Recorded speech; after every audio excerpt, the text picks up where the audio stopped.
My name is Erica, and I'm 39 years old. My husband, Mark, is 6 years older than me, and we've been married for over 15 years. We have a daughter, Nancy, who just started high school.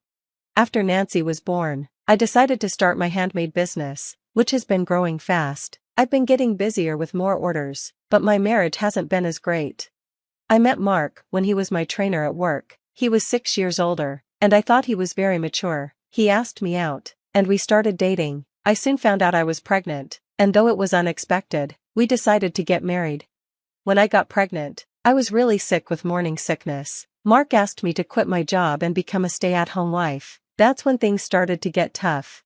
Once I was a housewife, I had to do the housework at my mother-in-law's house, too. They lived only 5 minutes away, so it was expected that I would help out. I had just quit my job. I was dealing with morning sickness, and I could barely take care of my own house, let alone hers. I kept asking Mark to say no to her, but he wouldn't. He and my mother-in-law kept telling me, "You're a wife now, so it's your job."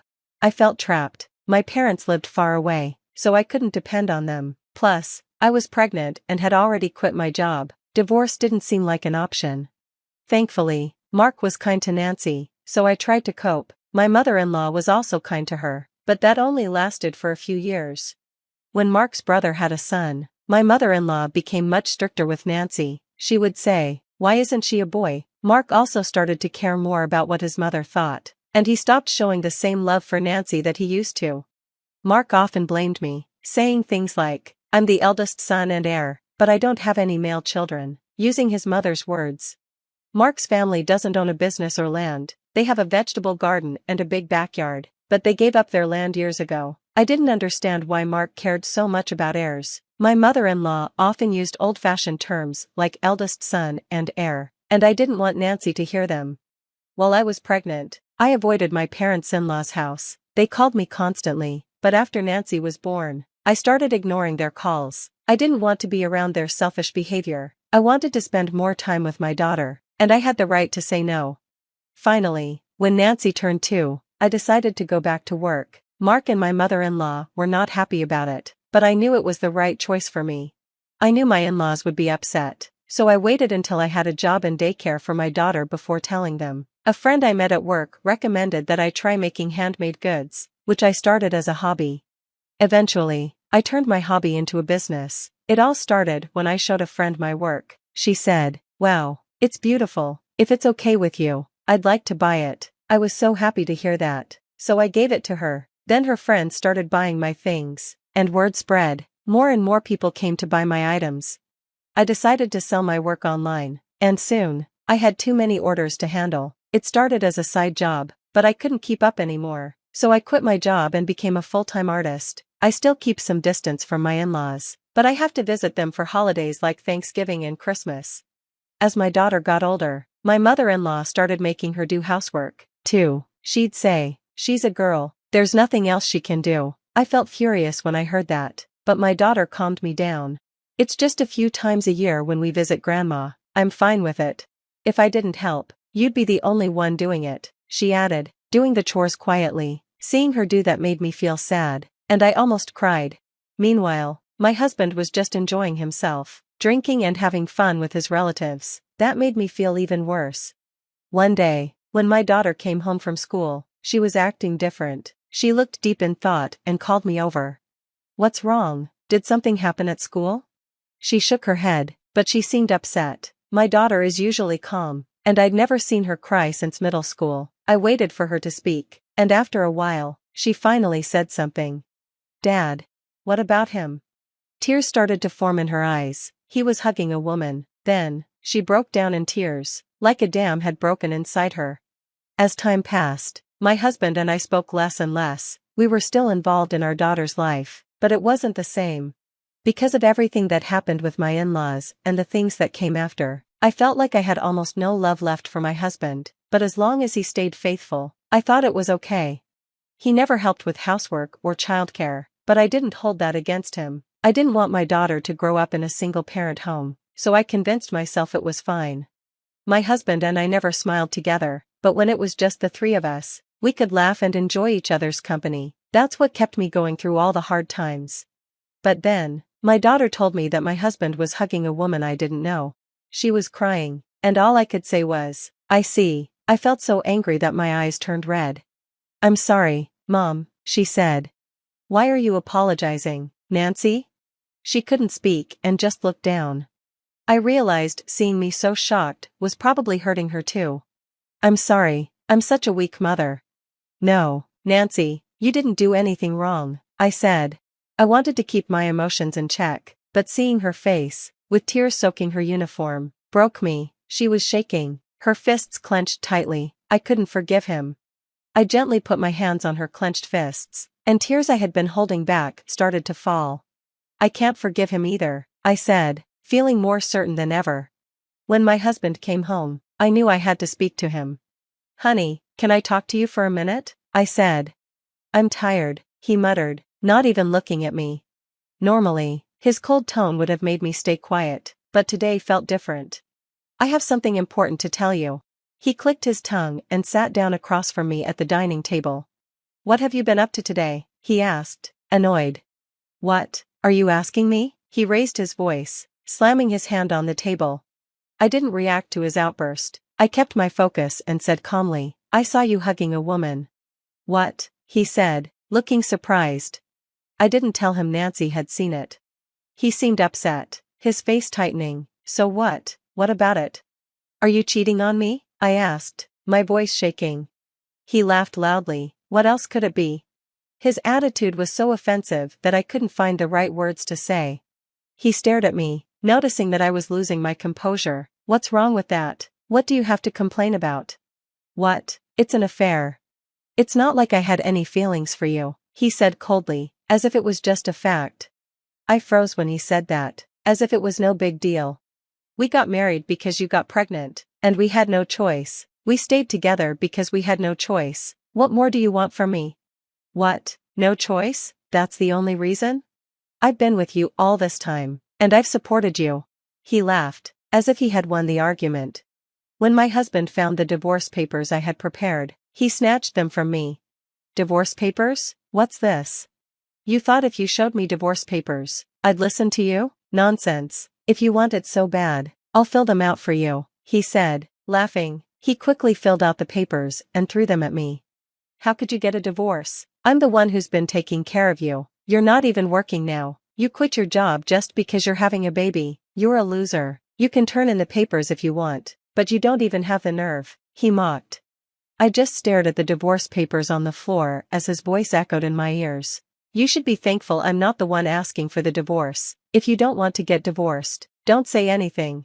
With that, my husband immediately picked up his phone and started calling someone. "Oh, Alice, it's okay. You can call me or see me anytime now," he said sweetly, and I knew right away he was talking to his girlfriend, but I couldn't say anything. A month later, it was time for our annual visit to my in-laws' house for Christmas. My husband was getting ready, excited for the visit. "Hey," I said, trying to get his attention. "Get ready, I'm ready to go." He rushed me. "I need to talk to you later. I don't have time now." "They make time for me at your parents' house, all right?" he snapped, already in a hurry. He rushed me and Nancy into the car, and the whole way there, he was the only one talking cheerfully. "Oh, welcome home." My mother-in-law greeted us with a smile when we arrived. She took us into the living room, and we greeted all the relatives who were already there. I'm so glad to see your face after a long time," my mother-in-law said, emphasizing the long time as if she was unhappy that I hadn't been visiting often. "As my daughter-in-law, you need to do my chores too," she told me, as she always did, but she never said that to my brother-in-law's wife, probably because they lived far away. "Well, work, my mother-in-law said, asking me to go to the kitchen. At first, I didn't mind helping. "You can stay here, Nancy." "Hey, Nancy, you too." She urged my daughter to join me in the kitchen. "No," my daughter refused. My mother-in-law whispered to me, "You're a girl, you should be able to do this, right?" Something inside me snapped. "Honey, what?" I called out to my husband, who was preparing a drink. "What?" "I need to talk to you." "I was talking about it before. We can talk later," he said, annoyed. "I don't care," I said firmly. "No, it has to be now. Erica, let's work on this first, shall we?" Let's work on this first, okay? You can talk later, my husband said. My mother-in-law interrupted again, clearly concerned about how her relatives would view her. You are my daughter-in-law, and I have a lot of things for you to do. She looked around, then whispered, on Christmas Day, I'm going to push her and her daughter around. At that moment, I took a deep breath, stood up, and grabbed my daughter's hand. As I have divorced, so goodbye, I said, heading for the door. What? My husband and mother-in-law screamed in shock. I ignored them and tried to leave with Nancy, but they stopped us. Hey, what do you mean by divorce? My mother-in-law shouted. I turned to face them. My husband was clueless, of course, because he was hearing about it for the first time. I mean it as it is, I divorced this man. What? Wait, I didn't hear anything about it. What's going on? My husband said, confused. You told me if I wanted a divorce, I could go ahead and turn in the papers, didn't you? What? My husband was speechless, caught completely off guard. I don't think he ever imagined I'd actually go through with it. How optimistic of him. I almost admired his audacity. You weren't joking, were you? No, I wasn't. Thanks for the divorce papers, I've already filed them. Why are you telling me this here? Is that what you're mad about? I glanced around at the busy relatives. My husband is very proud, he hates being embarrassed, but this is what he deserves. I've asked you 1,000 times to talk, but you always said later. You're the one who kept putting it off, I said. It's simple, he knew what I was talking about. He's the one who filled out the divorce papers. He's the one who said I could file them. He's the one who refused to make time to talk until today. But my mother-in-law wasn't satisfied. What's going on? I can't believe you're divorcing. For my son to want a divorce, you must have done something wrong, Erica. She immediately decided I was the one to blame and yelled at me. Oh, you think I'm at fault? How can you say that when your son is shaking? My husband knew he was wrong and was completely stunned by the conversation. Divorce? How will I explain this to others?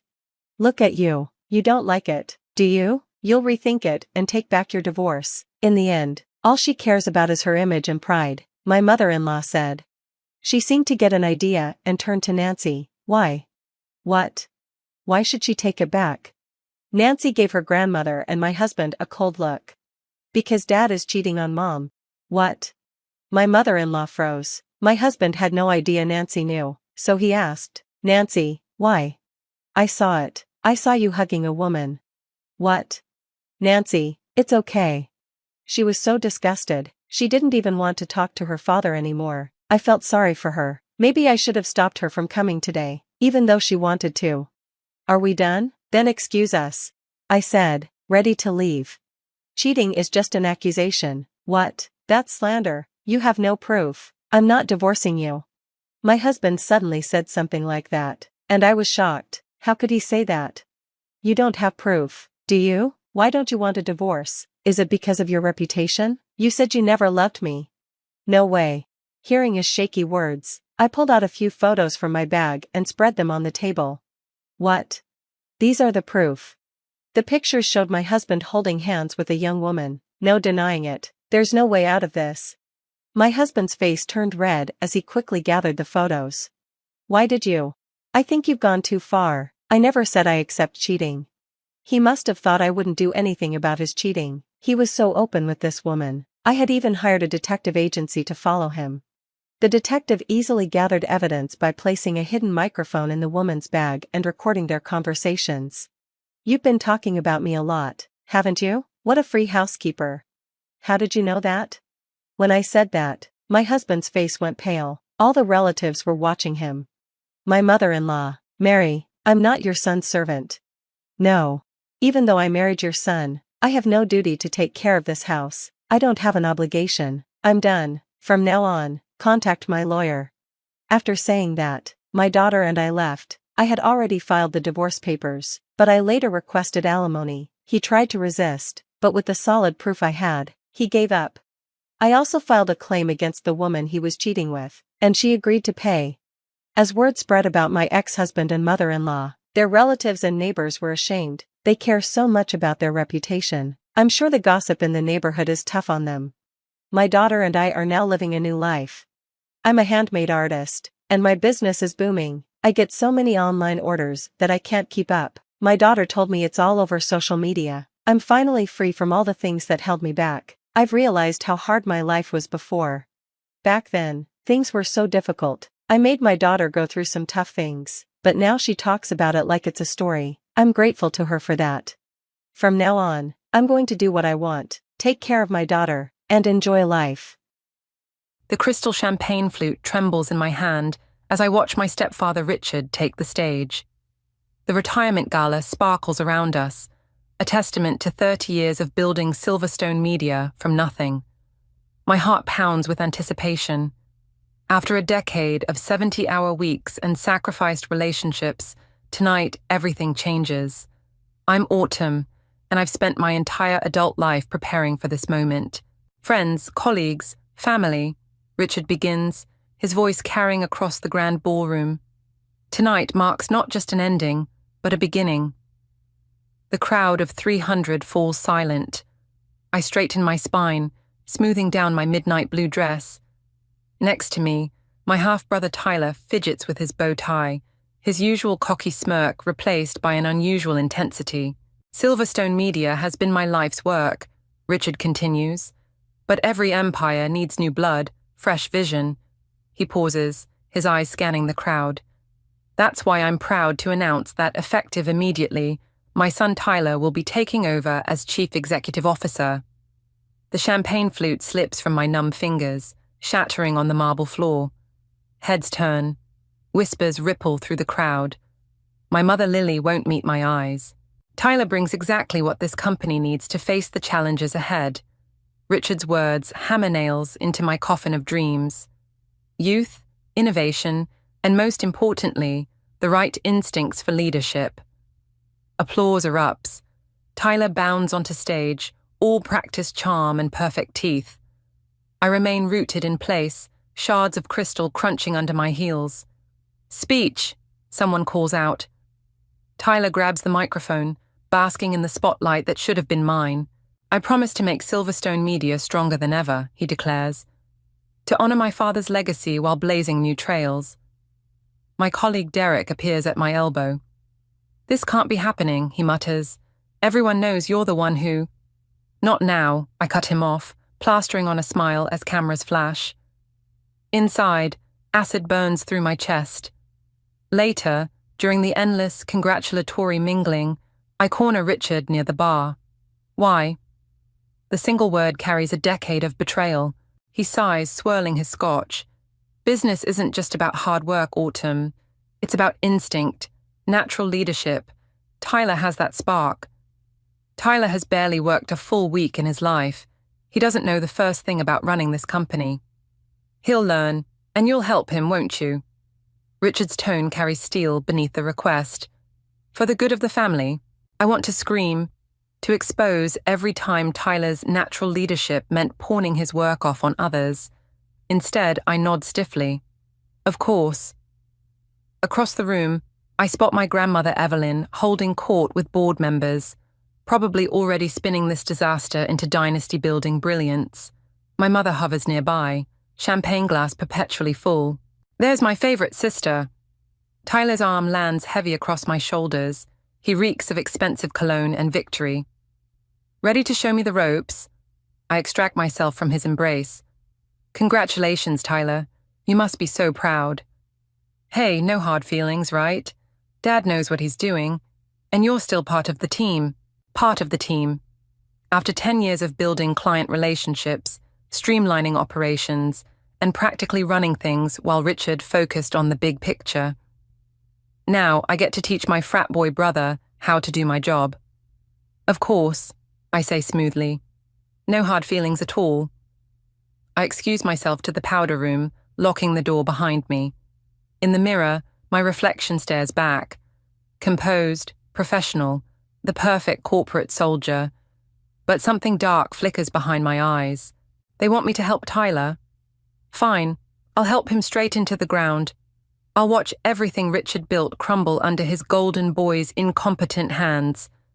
And when it's all ashes, they'll finally understand what they threw away. I reapply my lipstick, adjust my smile, and return to the party. After all, I have a lot to teach my dear brother about running a company, starting with exactly how much he doesn't know. The morning after the gala, I find my mother in her garden, methodically deadheading roses like nothing's changed. Her perfectly manicured nails snip through stems with practiced precision. She doesn't look up when I approach. Did you know? The words taste like battery acid. Snip.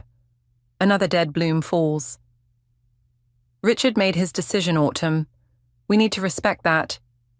That's not what I asked. My hands clench into fists. Did you know he was going to humiliate me in front of everyone?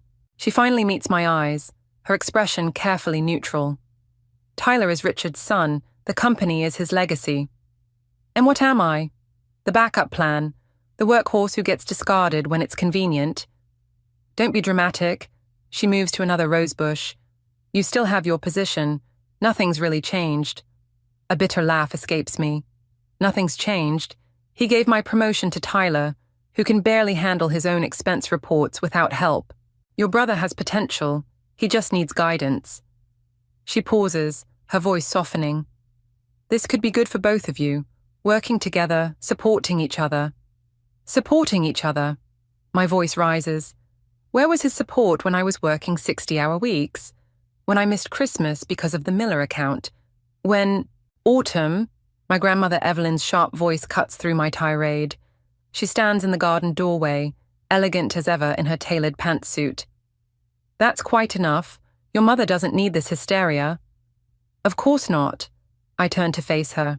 Heaven forbid anyone disturb the family peace by pointing out inconvenient truths. The truth, Evelyn says coldly, is that Richard built this company from nothing. He has every right to choose its future leadership. The truth is that Tyler's going to run it into the ground, and you're all too blinded by tradition to see it. Perhaps, she replies, if you'd spent more time cultivating relationships instead of spreadsheets, things might be different. The barb hits its mark. I remember all the family dinners I missed, the social events I skipped, always putting the company first, thinking it would prove my worth. You mean if I'd played politics better? I ask quietly. Smiled more? Been more like Tyler? Your brother understands people, my mother interjects. He has natural charisma. He has natural charm and zero work ethic, I snap. But sure, let's pretend that's leadership. Evelyn's eyes narrow. Mind your tone, young lady. This attitude isn't helping anyone. No? I laugh. Well, neither is pretending everything's fine while Tyler destroys what I've spent 10 years building. What Richard spent 30 years building, Evelyn corrects sharply. Don't overstate your importance. The words slice deep. I see my mother flinch, but she says nothing. Always the peacekeeper, never taking sides. My phone buzzes, a message from Derek about an emergency client meeting Tyler's already missed. Of course. You know what? I straighten my spine. You're right. I should focus on what's important, like making sure your precious golden boy doesn't bankrupt us in his first week. Autumn, please. My mother reaches for my arm. Can't we just what, Mum? Pretend everything's fine? Play happy families while watching Tyler destroy everything? I pull away. Sorry, but I learned from the best about putting the company first. Evelyn's voice follows me as I stride away. Richard was right about your temperament. This is exactly why. I don't hear the rest. Don't need to. Their expectations and disappointments have always spoken louder than words. Back in my car, I grip the steering wheel until my knuckles turn white. My phone buzzes again. 3 missed calls from Tyler, probably needing me to bail him out of whatever mess he's already created. Fine. They want me to support Tyler.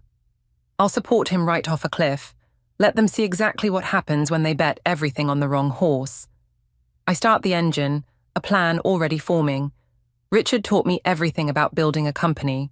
Now I'll use those lessons to tear it all down. My mother's roses disappear in the rearview mirror, blood-red petals scattered across perfectly manicured grass. Sometimes you have to prune deep to fix what's broken, and I'm done playing in someone else's garden. The quarterly reports spread across my desk tell a story that makes my blood run cold. Not because of what they show, but because of what they hide. 3 months of subtle irregularities, carefully masked transfers, and project reassignments that all point to one truth. Richard has been systematically setting Tyler up to fail. These numbers don't add up.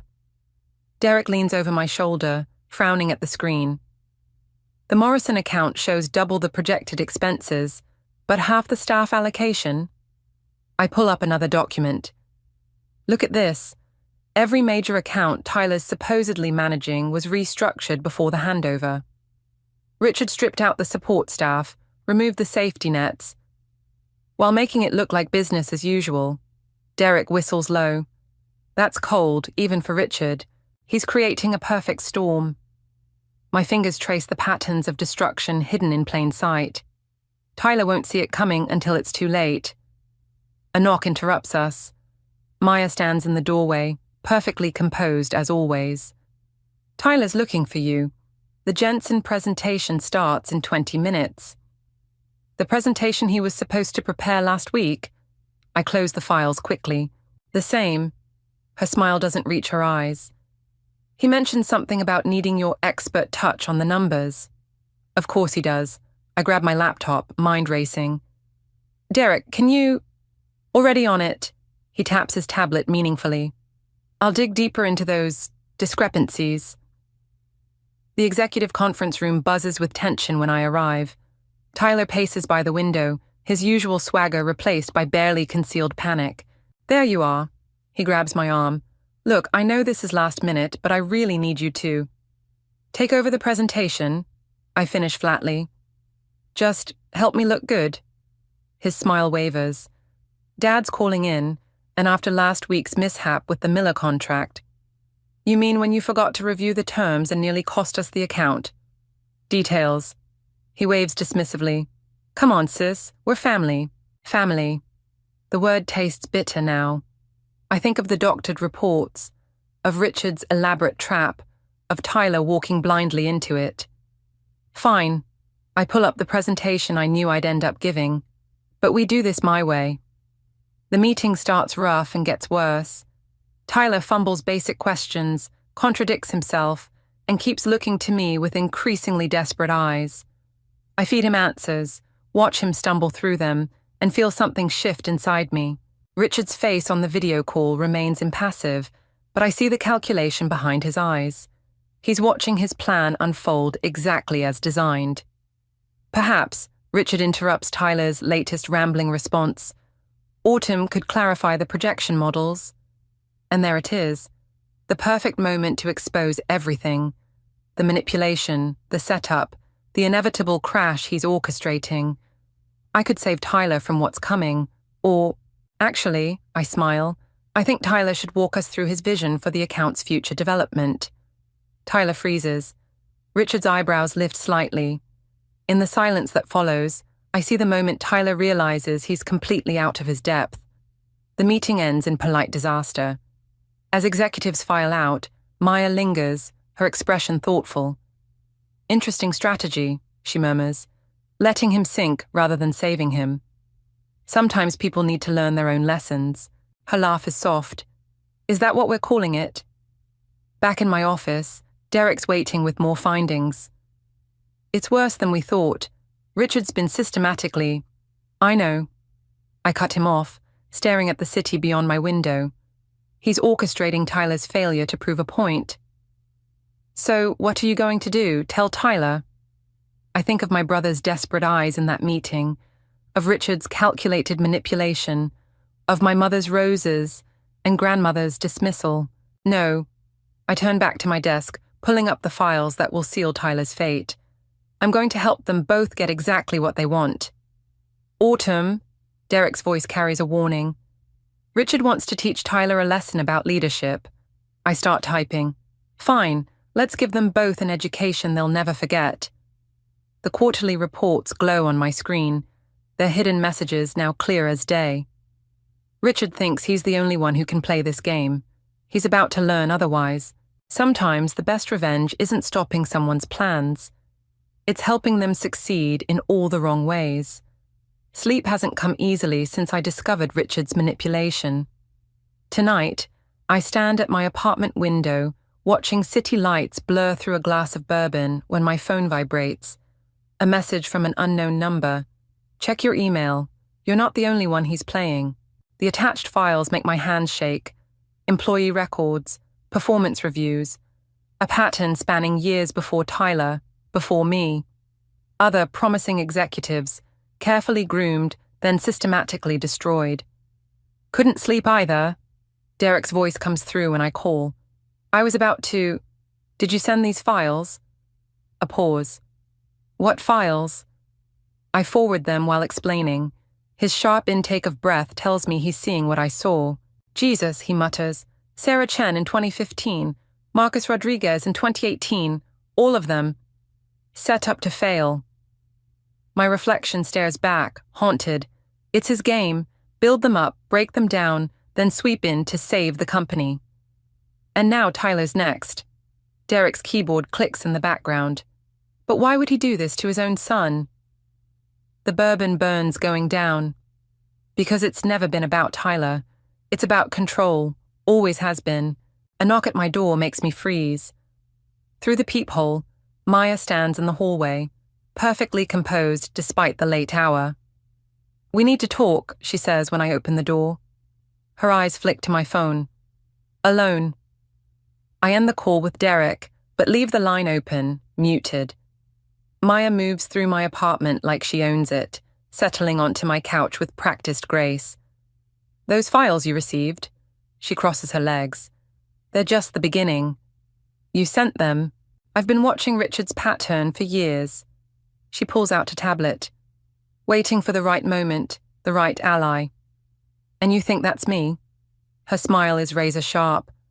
I think you're smart enough to see the bigger picture. This isn't just about your brother anymore. The tablet shows more documents. Board meeting minutes, private emails, financial transfers. A web of manipulation spanning decades. Richard's retiring, but he's not letting go, Maya continues. Tyler's just his latest puppet. Once he fails, Richard steps in as special advisor to clean up the mess. The board begs him to return, and the cycle continues. My hands clench. Why show me this? Because you're different. You actually understand the business. With the right evidence, the right strategy.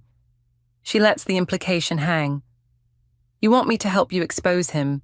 I want us to help each other. She stands, smoothing her skirt.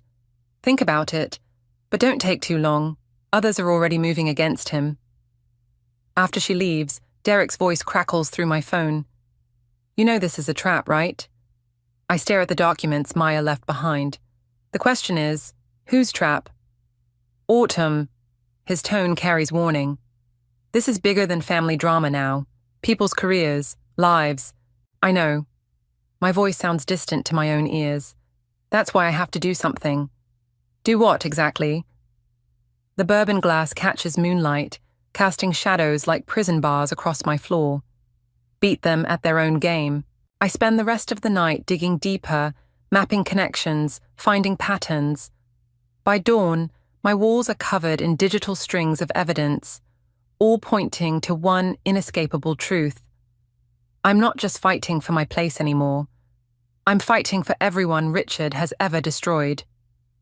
My phone buzzes. Tyler, asking for help with another presentation. Below that, a message from my mother about Sunday dinner. A family pretending everything's normal while Rome burns. Maya's right about one thing. This is bigger than Tyler now, but she's wrong if she thinks I'm playing by anyone's rules but my own. I send Derek a message. Get me everything you can on Maya's history with the company. Every project, every connection. Then I call Tyler. Hey, brother. About that presentation, I have some ideas I think Dad will love. Sometimes the only way to dismantle a game is to play all sides until the pieces collapse. Richard taught me that, even if he never meant to. The sun rises over the city, painting everything in shades of blood and gold.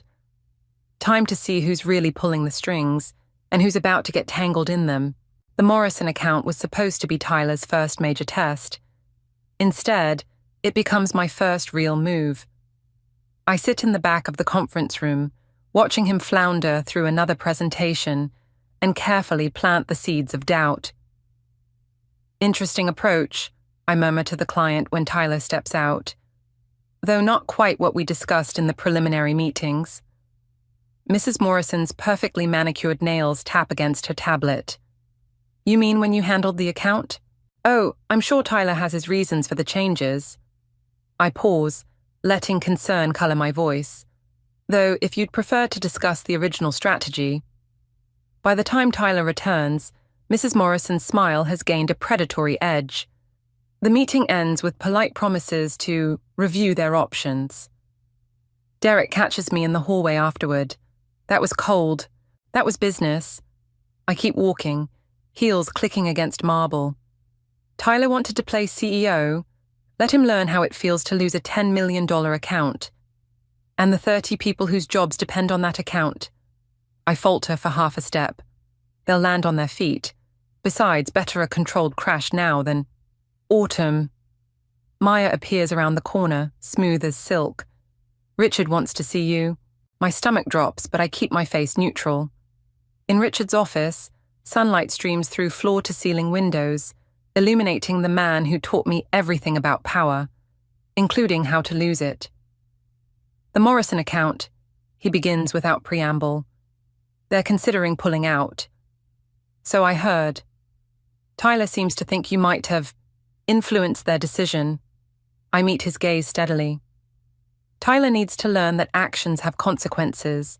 Indeed, Richard's smile doesn't reach his eyes. Speaking of consequences, the board is concerned about recent performance metrics. They're suggesting a restructuring of senior management. The threat hangs between us. I think of Maya's files, of all the others Richard has destroyed. Interesting timing. Just business. He turns to the window. Though I'd hate to see your career suffer from poor choices. Like choosing loyalty over competence. His shoulders stiffen. Careful, Autumn. Family or not. Family? I laugh, sharp and bitter. Is that what you call it when you set your own son up to fail? He turns back slowly. What exactly are you implying? You know exactly what I'm implying. The doctored reports, the systematic dismantling of support structures. Did you use the same playbook on Sarah Chen, Marcus Rodriguez? For a moment, something like respect flickers across his face. Then it's gone, replaced by calculated concern. You seem stressed. Perhaps you should take some time off. To think about my future. I stand. Don't worry, Richard. I'm thinking about all our futures. Outside his office, Maya waits with a knowing smile. Productive meeting? You could say that. I start walking. She falls into step beside me. Tell me, Maya, how long did you work with Sarah Chen before Richard destroyed her? Her stride hitches. I don't. Because I've been looking at the old org charts. Funny how you always seem to be adjacent to the carnage, but never caught in it. We all make choices to survive. Her voice hardens. The question is, what choice are you making now? Before I can answer, Tyler bursts from the elevator, face flushed. The Morrisons just called. They're pulling their entire portfolio. Maya's eyebrows rise. All 7 subsidiaries. They're saying something about loss of confidence in leadership. Tyler's accusations hit like bullets. What did you say to them? Nothing they hadn't already figured out. I turn away, but his hand catches my arm. You're trying to sabotage me. Tyler, Maya interrupts smoothly. Perhaps we should discuss this privately. No. His grip tightens. I want to know why my own sister. Because someone had to show you what real leadership costs. I wrench free. Congratulations, little brother. You just learned your first lesson. I leave him standing there, Maya already moving to damage control. In my office, Derek waits with fresh intel. The Morrisons aren't just pulling out, he says quietly. They're taking their business to Startup Media. My new shell company, created last week under layers of corporate veils. Phase 1 complete, I murmur, watching Tyler rush past my door, trailing destruction in his wake. Time for Phase 2. Autumn. Derek hesitates. Are you sure about this? Once you start, I'm sure about one thing. I pull up the next set of accounts targeted for restructuring. Richard taught us all about burning bridges. Now let's see how he likes watching his empire burn. The emergency board meeting feels like a funeral. 24 hours after the Morrison disaster, Silverstone's stock has plummeted 18%. I sit at the far end of the conference table, watching Tyler sweat through his expensive suit while Richard maintains his granite facade. 3 major accounts lost in 2 weeks. Board Chairman Phillips reads from his tablet. Projected quarterly losses exceeding 30 million. Would anyone care to explain? Maya slides a document across the table. Our analysis suggests a systematic breakdown in client relations under the new leadership structure. Breakdown. Tyler's voice cracks. More like sabotage. Autumn's been... Careful, brother. I keep my tone mild. Accusations require evidence. Richard's eyes narrow as I pull out my own folder. Speaking of evidence, I continue, I have some interesting documents regarding company management practices over the past decade. The color drains from his face. He knows exactly what I'm holding. Perhaps we should discuss this privately, he suggests. Why? Afraid of what the board might learn about your leadership training methods? I start distributing copies. About Sarah Chen, Marcus Rodriguez, all the others you built up just to tear down. Murmurs ripple through the room as board members scan the papers. Phillips removes his glasses slowly. Richard, these allegations are a desperate attempt at misdirection, Maya interrupts. The real issue is the current crisis. The real issue, I stand, is that this company has been run like a puppet show, and I'm done playing with strings. I trigger the presentation screen, displaying years of manipulated reports, doctored performance reviews, and carefully orchestrated failures. Tyler stares at the evidence of his own orchestrated downfall, comprehension dawning in his eyes. Dad? His voice sounds young, broken. You set me up. Tyler, I was preparing you. For what? I cut in. To fail spectacularly enough that the board would beg you to return, just like every other time. The room erupts in chaos. Board members demand explanations. Maya tries to seize control of the narrative, but I'm not done. Oh, and about those lost accounts? I pull up one final document. They're not lost. They're with Startup Media, my new company. Richard's mask finally cracks. You learn from the best. I smile. About burning bridges, destroying lives, all of it. How does it feel, watching your legacy crumble? The victory tastes like ashes when I see Tyler's devastated face. This was supposed to be about justice, but now... Security will escort you out, Philip says quietly. All of you, pending a full investigation. In the lobby, Tyler catches my arm. Was any of it real?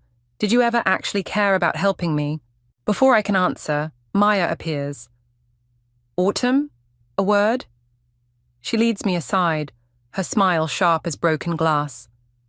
Brilliant performance. Almost had me convinced. She hands me her phone, displaying emails I've never seen. But you missed something. My blood freezes. The emails show conversations between Richard and Maya spanning years. Planning my downfall, not Tyler's. I was the target all along. Did you really think Richard would let an outsider run his company? She laughs softly. Tyler was just the bait, and you played your part perfectly. The evidence will be dismissed as fabricated once the board sees these. Your reputation, destroyed. Startup Media, about to face multiple lawsuits. She pats my cheek. Richard taught you well, but he taught me better. Security approaches. Maya steps back, victorious. By the way, Sarah Chen works for me now. Funny how things come full circle. I walk out of Silverstone Media for the last time, my carefully constructed revenge plot shattering around me. Derek waits by my car. They're freezing our accounts, he says quietly. All of them. Maya's team moved fast. Of course they did. I was so focused on Richard's game, I never saw the bigger trap. My phone buzzes. My mother. The family lawyers will handle everything, she says when I answer. But Autumn, don't come to Sunday dinner, not for a while. I watch Tyler leave the building, shoulders slumped, destroyed by the truth about both his father and his sister.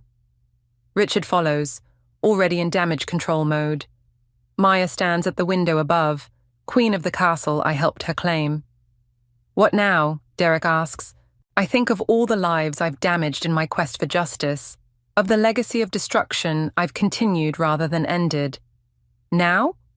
My laugh sounds hollow even to me.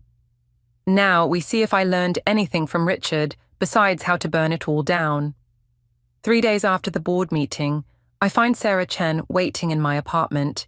She sits at my kitchen counter, calm as if she belongs there, a familiar manila envelope between her hands. "Maya said you'd figure it out eventually." She slides the envelope toward me. "But I thought you deserved to know the whole truth." Inside, I find what Maya missed, evidence of her own manipulation.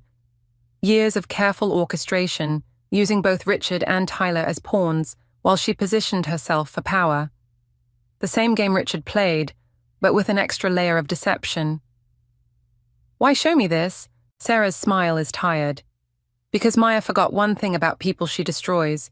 We tend to remember." My phone buzzes. "Derek." "You need to see this. Maya's calling an emergency press conference. She's going to..." I know exactly what she's going to do. I grab my keys, and I know exactly who's going to stop her. The Silverstone media lobby buzzes with reporters. Maya stands at the podium, resplendent in victory, while Richard and Tyler sit behind her like well-trained dogs. My mother and grandmother watch from the wings, their perfect family tableau finally shattered. "Today marks a new chapter," Maya begins, "as we address recent allegations of corporate misconduct." Funny you should mention misconduct. My voice carries across the room. Heads turn, cameras swivel. "I have some allegations of my own." Maya's smile doesn't waver. "Security won't help you." Sarah Chen emerges from the crowd, followed by Marcus Rodriguez and others, all Maya's previous victims.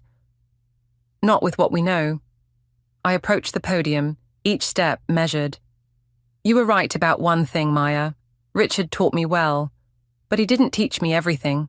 The evidence appears on the screen behind her, not just Richard's manipulations or Tyler's setup, but Maya's entire scheme.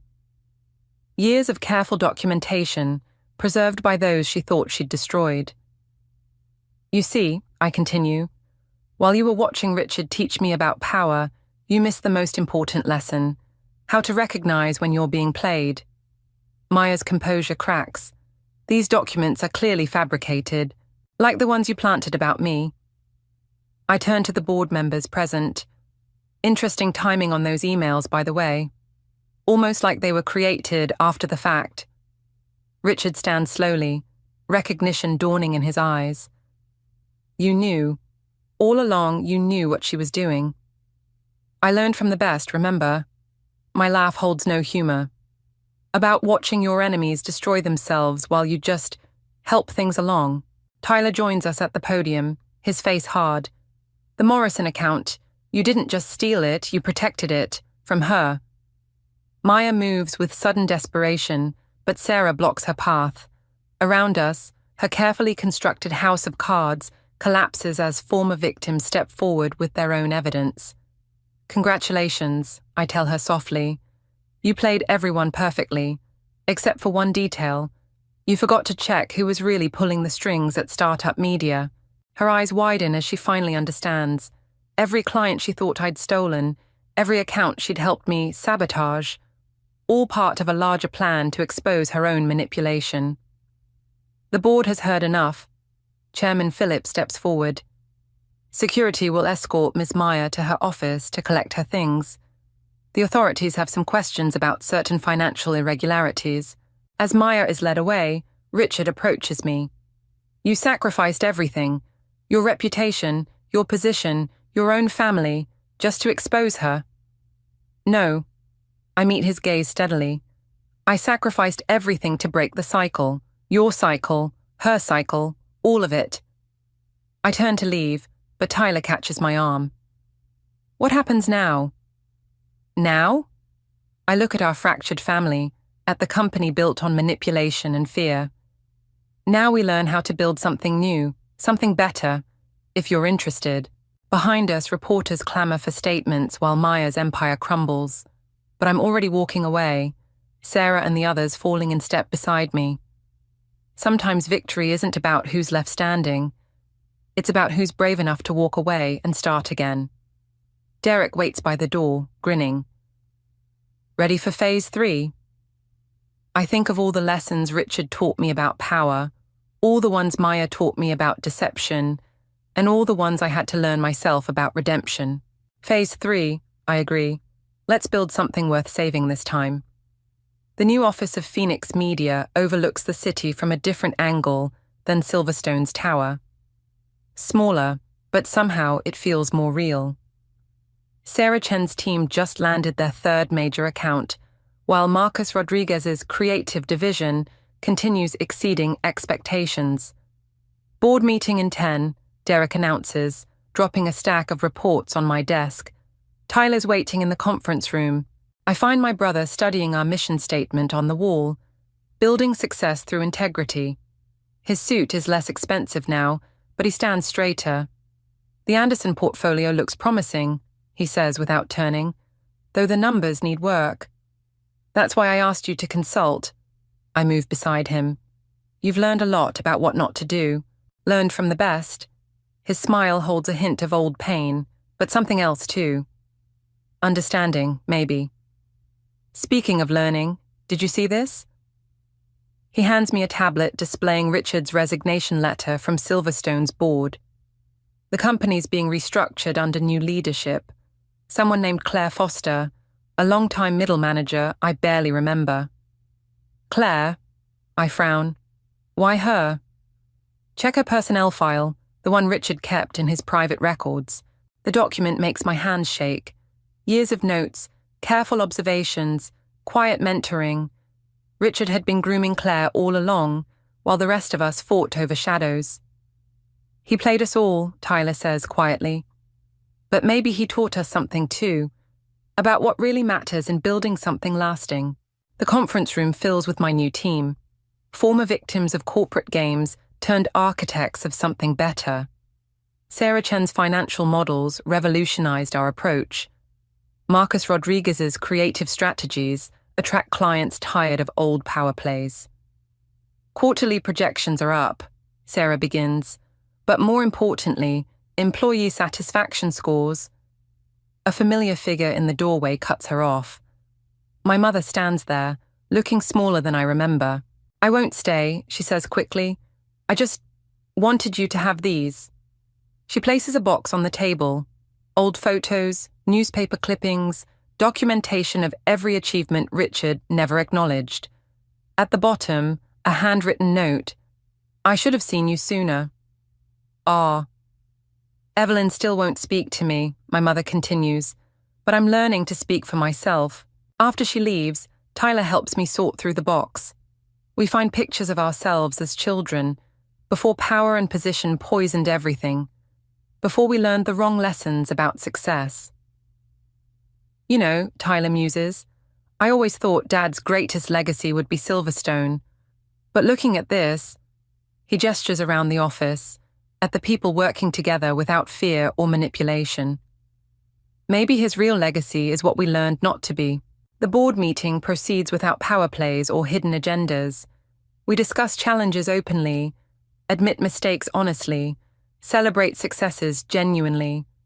It's harder this way, slower, but it feels clean. Later, I find one last photo in the box. Richard at my college graduation, actually smiling. On the back, in Claire Foster's handwriting, he saw the potential for something better in all of you. Derek appears with fresh coffee and a knowing look. So, ready to tell the team about the merger offer? I think about Silverstone's board wanting to combine forces, about Claire Foster's quiet revolution there, about second chances and better ways forward. Not yet, I decide. Some foundations need time to settle. Through the window, I can see both buildings now, Silverstone's imposing tower and our more modest office. Different shadows, different lessons. Tyler's already studying the merger proposals, but this time with questions about culture and values. not just power and profit. The photo of Richard goes into my desk drawer, not hidden, just waiting, like the possibility of reconciliation, of understanding that some victories don't look like what we expected. Sarah pokes her head in. New client meeting in 5. They're interested in our innovative corporate culture. I smile, thinking of all the ways we learned to build something new from the ruins of the old. Tell them we're ready, because that's the thing about shadows. They only have power when you let them define your light. And we're done living in anyone's shadow but our own. The smell of roast beef wafted through the air, but it only made my stomach churn. I gripped the edge of the mahogany dining table, trying to steady myself as another wave of nausea hit. Jack, my husband, sat beside me, oblivious to my discomfort as he chatted with his father about the latest football game. "Emily, dear, aren't you going to eat?" Linda's shrill voice cut through the din. My mother-in-law's piercing gaze bore into me from across the table. I spent hours preparing this meal. I forced a weak smile. "It looks delicious, Linda. I'm just not feeling well." Linda's eyes narrowed. "Morning sickness again? Honestly, Emily, you're barely showing. I worked full-time when I was pregnant with Jack, and I never complained once." I bit my tongue, fighting back the urge to remind her that every pregnancy was different. Instead, I reached for my water glass, hoping the cool liquid would settle my stomach. Jack finally seemed to notice my distress. He placed a hand on my arm, but his touch felt more perfunctory than comforting. "You okay, hon?" Before I could answer, Linda interjected, "Oh, she's fine, Jack. Just being dramatic as usual." I clenched my jaw, willing myself not to cry. How had it come to this? When Jack and I first got married, he was my rock, my protector. Now he sat silently as his mother belittled me week after week. "So, Emily," Howard, my father-in-law, spoke up, his kind eyes meeting mine. "How's work going? Still enjoying that new project?" Grateful for the change of subject, I launched into a description of my latest marketing campaign. As I spoke, I felt some of the tension leave my body. At least someone at this table seemed genuinely interested in my life. Halfway through my explanation, Linda interrupted. "That's all very nice, dear, but don't you think it's time you started focusing on preparing for the baby? You can't possibly plan to keep working once the little one arrives." I froze, my words dying in my throat. Jack shifted uncomfortably beside me, but remained silent. "Actually," I said, finding my voice, "I do plan to return to work after my maternity leave. Jack and I discussed it, and we both agree it's the best decision for our family." Linda's face turned an alarming shade of red. "Jack, you can't possibly agree with this nonsense. A child needs its mother at home." I turned to my husband, silently pleading for his support. He cleared his throat, avoiding my gaze. "Well, Mom, times have changed. Lots of women work these days." It wasn't exactly a ringing endorsement, but it was something. I squeezed Jack's hand under the table, hoping to convey my gratitude. Linda, however, wasn't finished. "I see, so you're planning to let strangers raise your child while you gallivant off to the office? How selfish can you be, Emily?" The room started to spin. I gripped the edge of the table harder, my knuckles turning white. "Excuse me," I mumbled, pushing back my chair. "I need some air." As I stood, a sharp pain ripped through my abdomen. I gasped, doubling over. "Emily?" Jack's voice sounded far away. "What's wrong?" I tried to answer, but another wave of pain hit, stealing my breath. The last thing I heard before the world went black was Linda's exasperated sigh. "Oh, for heaven's sake, now she's fainting? Really, Emily, this is getting ridiculous." Then everything faded to darkness, and I crumpled to the floor. I woke up in a hospital bed, the sterile smell of disinfectant filling my nostrils. Jack sat in a chair beside me, his head in his hands. When he looked up, I saw the worry etched on his face, a glimpse of the man I fell in love with years ago. "Emily, thank God you're awake," he said, reaching for my hand. "The doctor said you were severely dehydrated. Why didn't you tell me how bad it was?" I almost laughed. "I've been trying to tell you for weeks, Jack. You just haven't been listening." His face fell, and for a moment I saw guilt flash in his eyes. But then he straightened, his jaw set.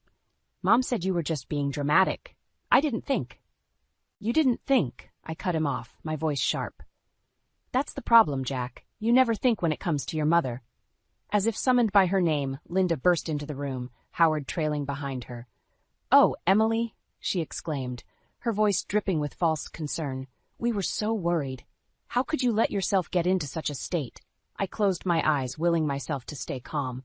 When I opened them, I locked gazes with Howard, silently pleading for help. He cleared his throat. "Linda, maybe we should give Emily some space to rest." "Nonsense," Linda snapped. "She's had plenty of rest. Now, Emily, dear, when can we expect you back at our weekly dinners? You know how important family time is." I felt something snap inside me. All the frustration, all the hurt of the past few months came bubbling to the surface. "Family time?" I repeated, my voice low and dangerous.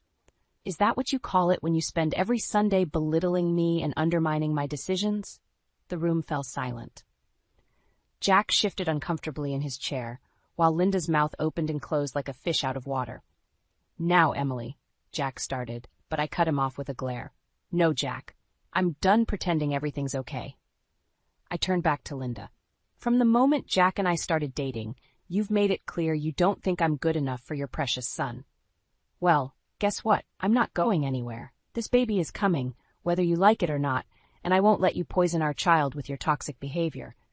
Linda's face turned an alarming shade of red. "How dare you speak to me like that? Jack, are you going to let her talk to your mother this way?" All eyes turned to Jack. I held my breath, a part of me still hoping he'd stand up for me, like he used to in the early days of our relationship. But Jack just sat there, looking lost. I don't know what to say," he mumbled. In that moment, I saw our entire relationship flash before my eyes. Our first meeting at a speed dating event, where Jack's kind smile had stood out in a sea of forgettable faces. Our whirlwind courtship filled with laughter and dreams of the future. The gradual change after our wedding as Linda's influence grew and Jack became more distant. "I think," Howard said quietly, breaking the tense silence, "that we should all take a step back and give Emily the rest she needs." Linda opened her mouth to protest, but Howard silenced her with a look I'd never seen him use before. As they left the room, I caught Howard's eye. He gave me a small, sad smile that spoke volumes. Left alone with Jack, I felt a weariness settle over me that had nothing to do with my physical condition. "Emily," Jack started, his voice hesitant. "I'm sorry. I know things haven't been easy lately." I looked at him, really looked at him, and wondered when we'd become such strangers. "Sorry isn't enough anymore, Jack," I said softly. "Something has to change." As the words left my mouth, I felt the baby kick, as if in agreement. I placed a hand on my swollen belly, a fierce protectiveness washing over me. Whatever happened next, I knew one thing for certain. I would do whatever it took to protect my child from the toxic environment I'd endured for far too long. The bathroom floor was cold against my cheek as I hugged the toilet bowl, heaving for the third time that morning. 6 months into my pregnancy, and the morning sickness showed no signs of letting up. I heard Jack's footsteps in the hallway and braced myself for another round of his half-hearted concern. "Emily, you okay in there?" His voice was muffled through the door. I wiped my mouth with the back of my hand. "Just peachy," I croaked. The door creaked open, and Jack poked his head in. "Listen, I know you're not feeling great, but Mom's expecting us for dinner tonight. She's making her famous pot roast." I stared at him in disbelief. "Jack, I can barely keep water down. How am I supposed to sit through another dinner?" He shifted uncomfortably. "Can't you just try? For me?" The plea in his voice made something snap inside me. I struggled to my feet, ignoring the way the room spun. "For you? When was the last time you did something for me, Jack?" His face hardened. "That's not fair. I've been working extra hours to prepare for the baby. And I've been growing a human being while your mother treats me like an incubator." I shot back. Jack's phone buzzed, and he glanced at it. "It's Mom. She wants to know if we're bringing dessert." I threw my hands up in exasperation. "Unbelievable. You know what? Go to your precious dinner. I'll stay here and try not to die of dehydration." His eyes widened. "You can't be serious. Mom will be devastated if you don't show up." "Oh, I'm dead serious," I said, brushing past him into the bedroom. "In fact, I think I'm done with these weekly torture sessions altogether." Jack followed me, his voice rising. "Emily, you can't just decide that on your own. We're a family." I whirled to face him. "Are we? Because lately, it feels like I'm just an afterthought in your perfect mother-son dynamic." He flinched as if I'd slapped him. For a moment I saw a flicker of the old Jack, the one who used to stand up for me, who put our relationship first. But then his jaw set, and I knew what was coming. "Fine," he said coldly. "I'll tell Mom you're not feeling well. Again." As he stormed out, I sank onto the bed, one hand resting on my swollen belly. "Don't worry, little one," I whispered. "Mommy's going to figure this out." Hours later, I was jolted awake by the sound of the front door slamming. Jack's heavy footsteps approached the bedroom, and I steeled myself for another argument. But when he entered, the anger on his face was mixed with something else. Worry? "Emily," he said, his voice strained. She thinks maybe you're faking how sick you are, to avoid her." I sat up slowly, my head spinning. "Excuse me?" Jack ran a hand through his hair. "She says her friend's daughter had an easy pregnancy and that you're just being dramatic, and she thinks maybe you're not cut out for motherhood if you can't handle this." The room seemed to tilt on its axis. I'd known Linda didn't like me, but this was a new low. "And what do you think, Jack?" I asked, my voice dangerously quiet. He wouldn't meet my eyes. "I don't know what to think anymore." In that moment, something crystallized inside me. I thought of all the nights I'd cried myself to sleep, all the times I'd bitten my tongue to keep the peace. I thought of the baby growing inside me, innocent and unaware of the storm brewing around it. "I think," I said slowly, "that it's time I started putting myself and our child first." Jack's head snapped up. "What does that mean?" I met his gaze steadily. "It means I'm done compromising my health and happiness for people who clearly don't value either. Your mother and you, Jack, you've made your priorities clear. Now it's time I made mine clear, too." As the words left my mouth, I felt a weight from my shoulders. Whatever came next, I knew I was making the right choice, for myself and for my baby. I stood in Linda's kitchen, my hands shaking as I chopped vegetables for yet another family dinner. At 8 months pregnant, my body ached, and waves of nausea still plagued me. But here I was, playing the dutiful daughter-in-law, because Jack had begged me to give his mother one more chance. "Emily, dear," Linda's saccharine voice grated on my nerves. "Don't forget to dice those carrots finely. You know how Jack likes them." I gritted my teeth, fighting the urge to throw the knife across the room. "Of course, Linda," I managed to say. Jack and Howard's voices drifted in from the living room, discussing some football game. I longed to be anywhere but here, trapped in this suffocating house with people who seemed oblivious to my discomfort. Suddenly, a sharp pain ripped through my abdomen. I gasped, dropping the knife with a clatter. Linda whirled around, her eyes narrowing. "Oh, for heaven's sake, Emily, don't be so dramatic. It's just a little kitchen work." I clutched the counter, trying to steady myself. "Linda, I think something's wrong." She rolled her eyes. "Nonsense, you're barely 8 months along. Stop trying to get out of cooking dinner." Another wave of pain hit, more intense than the first. I felt a warm gush between my legs and looked down in horror to see a puddle forming at my feet. "My water broke," I whispered, panic rising in my throat. Linda's face contorted with disbelief and annoyance. "Impossible. You're faking this, aren't you, just to avoid your responsibilities?" I couldn't believe what I was hearing. Even now, faced with irrefutable evidence, she was accusing me of lying. "Jack!" I called out, my voice strained. "Jack, please!" He appeared in the doorway, looking confused. "What's going on?" "Your wife is putting on quite a performance," Linda said, her voice dripping with disdain. "Anything to get out of family dinner, it seems." I stared at Jack, silently pleading with him to see the truth. But his eyes darted between me and his mother, uncertainty written all over his face. "Jack," I gasped, another contraction hitting. "The baby's coming. We need to go to the hospital. Now." He hesitated, and in that moment I saw our entire future crumble. How could he doubt me at a time like this? "Son?" Howard's voice cut through the tension as he entered the kitchen. "Your wife needs you. Let's get her to the hospital." Thank God for Howard. He was already grabbing my hospital bag and car keys while Jack still stood frozen. "This is ridiculous," Linda huffed. "She's clearly faking. Jack, don't let her manipulate you like this." I watched as Jack's face hardened and he turned to his mother. "Mom, I'm sure Emily wouldn't." But I didn't hear the rest. A contraction so powerful it brought me to my knees, cut off all other sensations. Through the haze of pain, I heard Howard's urgent voice calling 911. As I knelt on Linda's pristine kitchen floor, amniotic fluid pooling around me, I made a decision. No matter what happened next, I would never again put myself in a position where my well-being, and now my child's, came second to anyone else's comfort or convenience. Emily, Howard's gentle voice broke through my thoughts. The ambulance is on its way. Just breathe, okay? I nodded, grateful for his calm presence.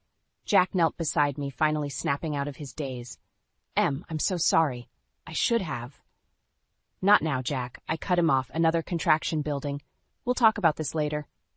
As the sound of sirens approached, I locked eyes with Linda, who still stood watching with a mixture of disbelief and annoyance. In that moment, I silently vowed that this would be the last time I ever set foot in her house. The paramedics burst in, and as they lifted me onto the stretcher, I felt a strange sense of calm wash over me. Whatever happened next, I knew one thing for certain. My baby and I deserved better than this. And I was finally ready to fight for it. The hospital room was a blur of beeping machines and urgent voices. I gripped the sides of the bed, pain tearing through me as another contraction hit. Howard stood by my side, his steady presence a stark contrast to Jack's nervous pacing. "Where's the doctor?" Jack demanded, his voice tinged with panic. "She's not supposed to be this early." I wanted to scream at him to remind him that I'd been telling him for weeks something wasn't right, but another wave of pain stole my breath, leaving me gasping. "Jack," Howard said firmly, "why don't you go check on the doctor? I'll stay with Emily." As Jack rushed out, Howard took my hand. "You're doing great, Emily. Just breathe." I nodded gratefully, squeezing his hand as another contraction built. "Howard," I managed between breaths, "thank you for believing me, for helping." His eyes softened with a mix of kindness and regret. "I'm sorry I didn't step in sooner. I should have seen how Linda and Jack were treating you." Before I could respond, the door burst open. Linda swept in, her face a mask of indignation. "Emily, how could you do this to us? You've ruined our family dinner." I stared at her in disbelief. Even now, with me in labor, all she cared about was her precious dinner? Howard's face hardened. "Linda, that's enough. Emily needs calm and support right now." Linda opened her mouth to argue, but just then, Jack returned with the doctor. The next few hours passed in a haze of pain, fear, and determination. Through it all, I was acutely aware of Jack's hesitation, how he looked to his mother for guidance instead of focusing on me. Finally, with one last push, our daughter entered the world. The sound of her first cry filled the room, and for a moment, everything else faded away. The doctor placed her on my chest, and I felt a love so fierce it took my breath away. "Hello, Lily," I whispered, tears streaming down my face. "I'm your mom." As the nurses took Lily to clean her up, I became aware of the tension in the room. Linda stood in the corner, her lips pursed in disapproval. Jack hovered uncertainly between us, looking lost.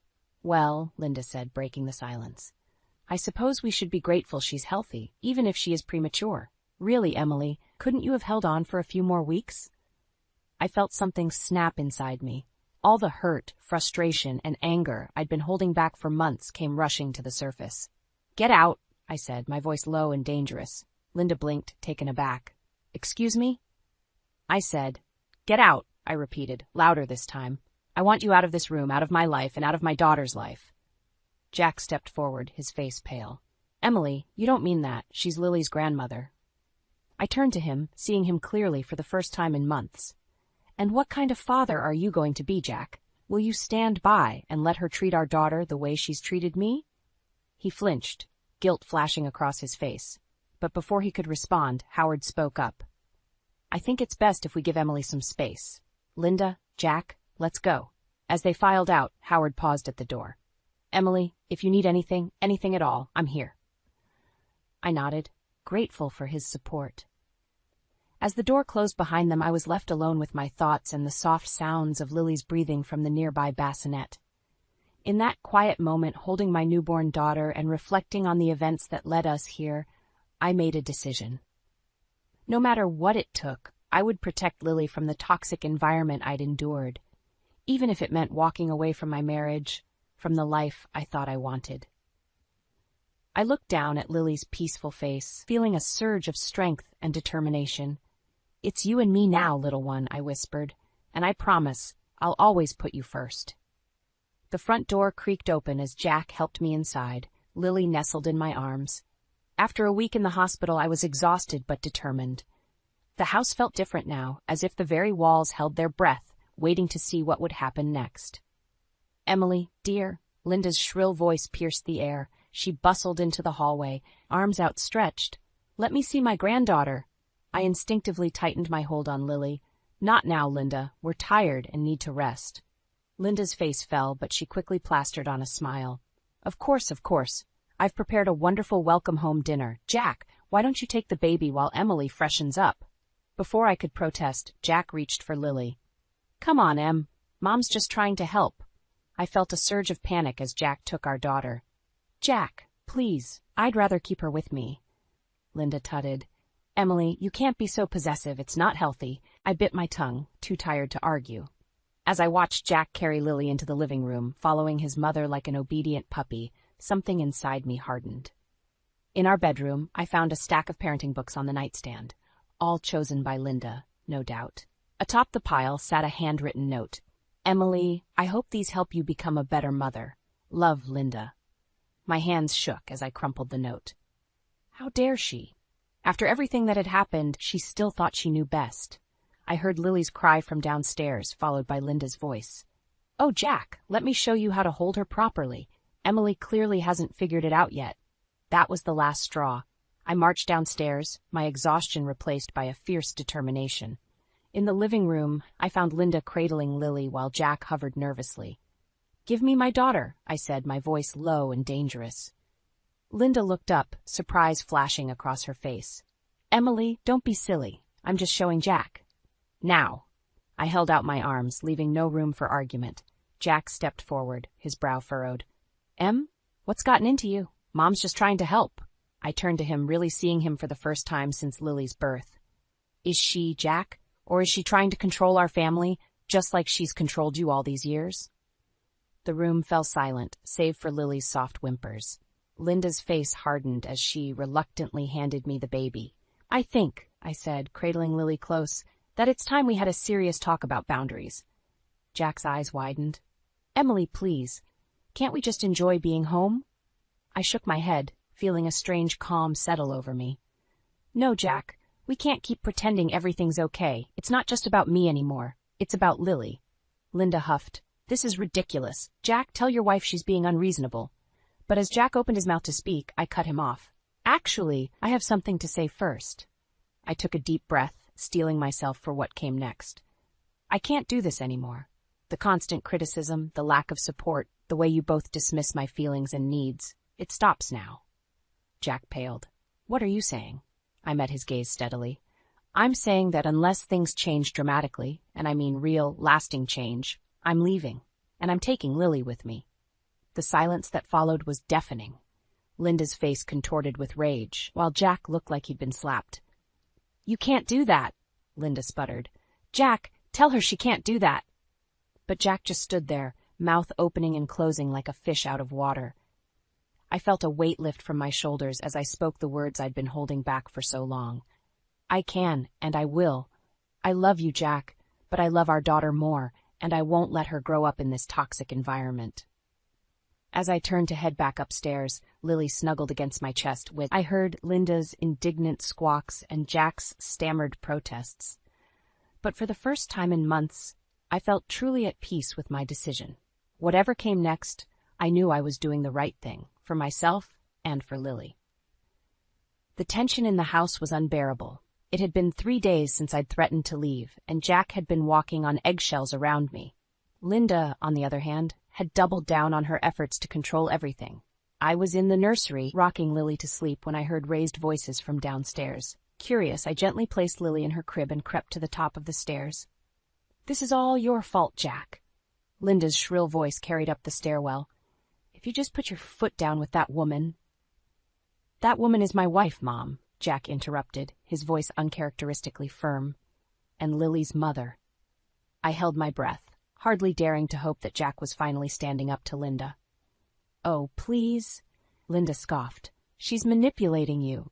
Can't you see that? First with this ridiculous pregnancy, and now threatening to take your child away." My blood boiled at her words. How dare she dismiss everything I'd been through? Actually, a new voice joined the fray, Howard's. I think Emily's been more than patient with both of you." I inched down a few steps, straining to hear better. "Howard," Linda gasped, "how can you say that? We've done nothing but try to help." "Help?" Howard's voice was thick with disgust. "Is that what you call constantly criticizing and belittling our daughter-in-law, dismissing her health concerns, trying to take over raising our granddaughter?" There was a moment of stunned silence before Linda sputtered, I was just trying to guide them. They're so young, they don't know what they're doing." "They're adults, Linda," Howard said firmly. "Capable adults who don't need you micromanaging their lives." I heard footsteps, and then Howard's voice again, closer this time. "Jack, son, I owe you an apology. I should have stepped in sooner, should have seen how your mother's behavior was affecting your marriage." "Dad, Jack started, but Howard cut him off. "No, let me finish. I've stood by for too long watching your mother steamroll over everyone's feelings. Well, not anymore."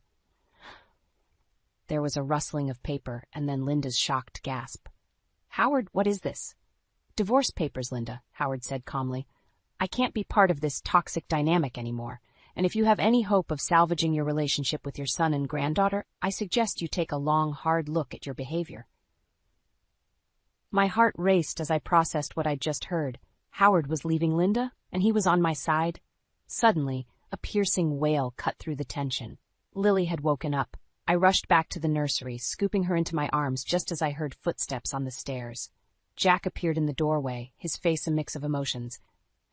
He said softly. "Can we talk?" I nodded, not trusting my voice. He crossed the room, gently touching Lily's cheek before meeting my eyes. "I heard everything," I whispered. Jack's shoulders sagged. "I'm so sorry, Emily, for everything. I've been a coward, letting my mother run our lives, but I don't want to lose you or Lily."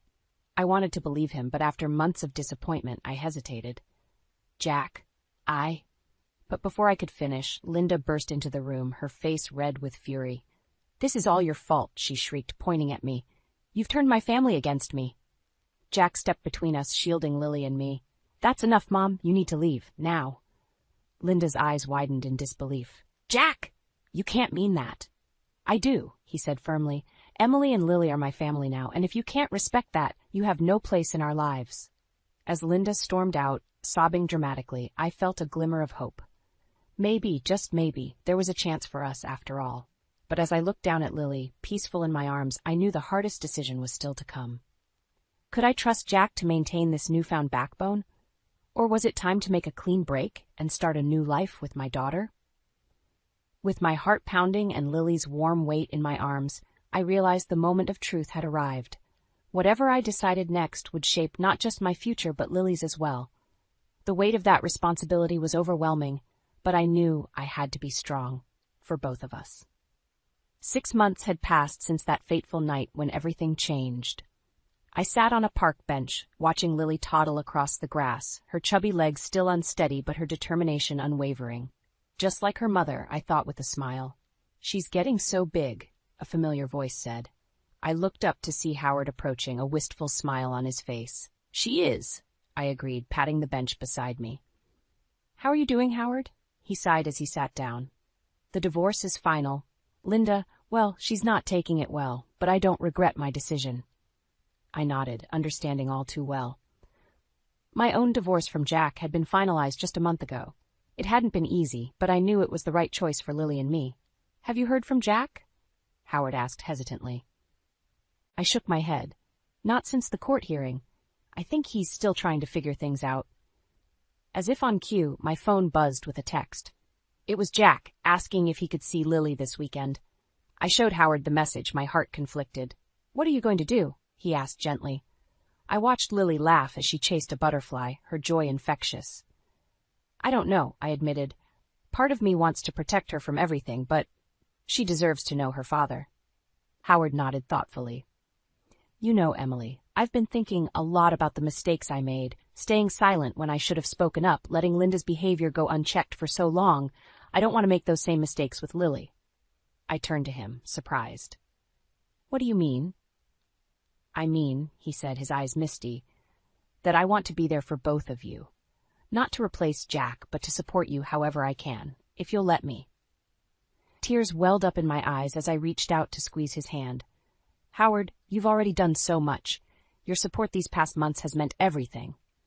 Just then Lily toddled over, holding out a dandelion. Mama, she exclaimed proudly. I scooped her up, inhaling her sweet baby scent. Thank you, sweetheart. It's beautiful. As Lily snuggled into my lap, I felt a sense of peace wash over me. The road ahead wouldn't be easy, but I knew we'd be okay. You know, I said to Howard, I think I will let Jack see Lily this weekend, but on my terms. No Linda, and only for a few hours. Howard nodded approvingly. That sounds fair, and if you need backup, I'm just a phone call away. As the sun began to set, casting a golden glow over the park, I reflected on how much had changed. The Emily of a year ago would never have believed she'd be here, a single mother, divorced, but stronger and happier than ever. Come on, little one, I said, standing up with Lily in my arms. Let's go home. Howard walked us to my car, helping me buckle Lily into her seat. Before I got in, he pulled me into a warm hug. I'm proud of you, Emily, he said softly. You're an amazing mother, and Lily is lucky to have you. As I drove home, Lily babbling happily in the back seat, I felt a surge of gratitude. For my parents, who had welcomed us with open arms. For Howard, who had become the father figure I never knew I needed. And even for Jack and Linda, whose actions had ultimately led me to find my own strength. But most of all, I was grateful for Lily, my beautiful, resilient daughter who had given me the courage to stand up for myself and create the life we deserved. As we pulled into our driveway, our new home, free from the shadows of the past, I made a silent promise to Lily and myself. We would face whatever challenges came our way together, with love, strength, and the unwavering belief that we deserved happiness. The future was uncertain, but for the first time in a long time, I was excited to see what it held. As I unbuckled Lily from her car seat, her tiny arms wrapping around my neck, I knew that this moment, this love was all that truly mattered. We were survivors, Lily and I, and together we would thrive. I smoothed my apron and took a deep breath, savoring the aroma of freshly baked apple pie. The kitchen was my sanctuary, a place where I could create something beautiful for my family. As I pulled the golden brown crust from the oven, I heard the front door open. Julie? I'm home. Mark's voice echoed through the house. In the kitchen, honey, I called back, setting the pie on the cooling rack. Mark appeared in the doorway, his tie loosened and a strange expression on his face. I felt a twinge of unease. Everything okay? I asked, wiping my hands on a dish towel. He hesitated, then blurted out, My parents are moving in with us. The words hit me like a bucket of ice water. What? When did this happen? Dad called this morning. They're selling the house and, well, they need a place to stay. I gripped the counter, my mind reeling. And you agreed without talking to me first? Mark ran a hand through his hair. I didn't have much choice, Julie. They're my parents.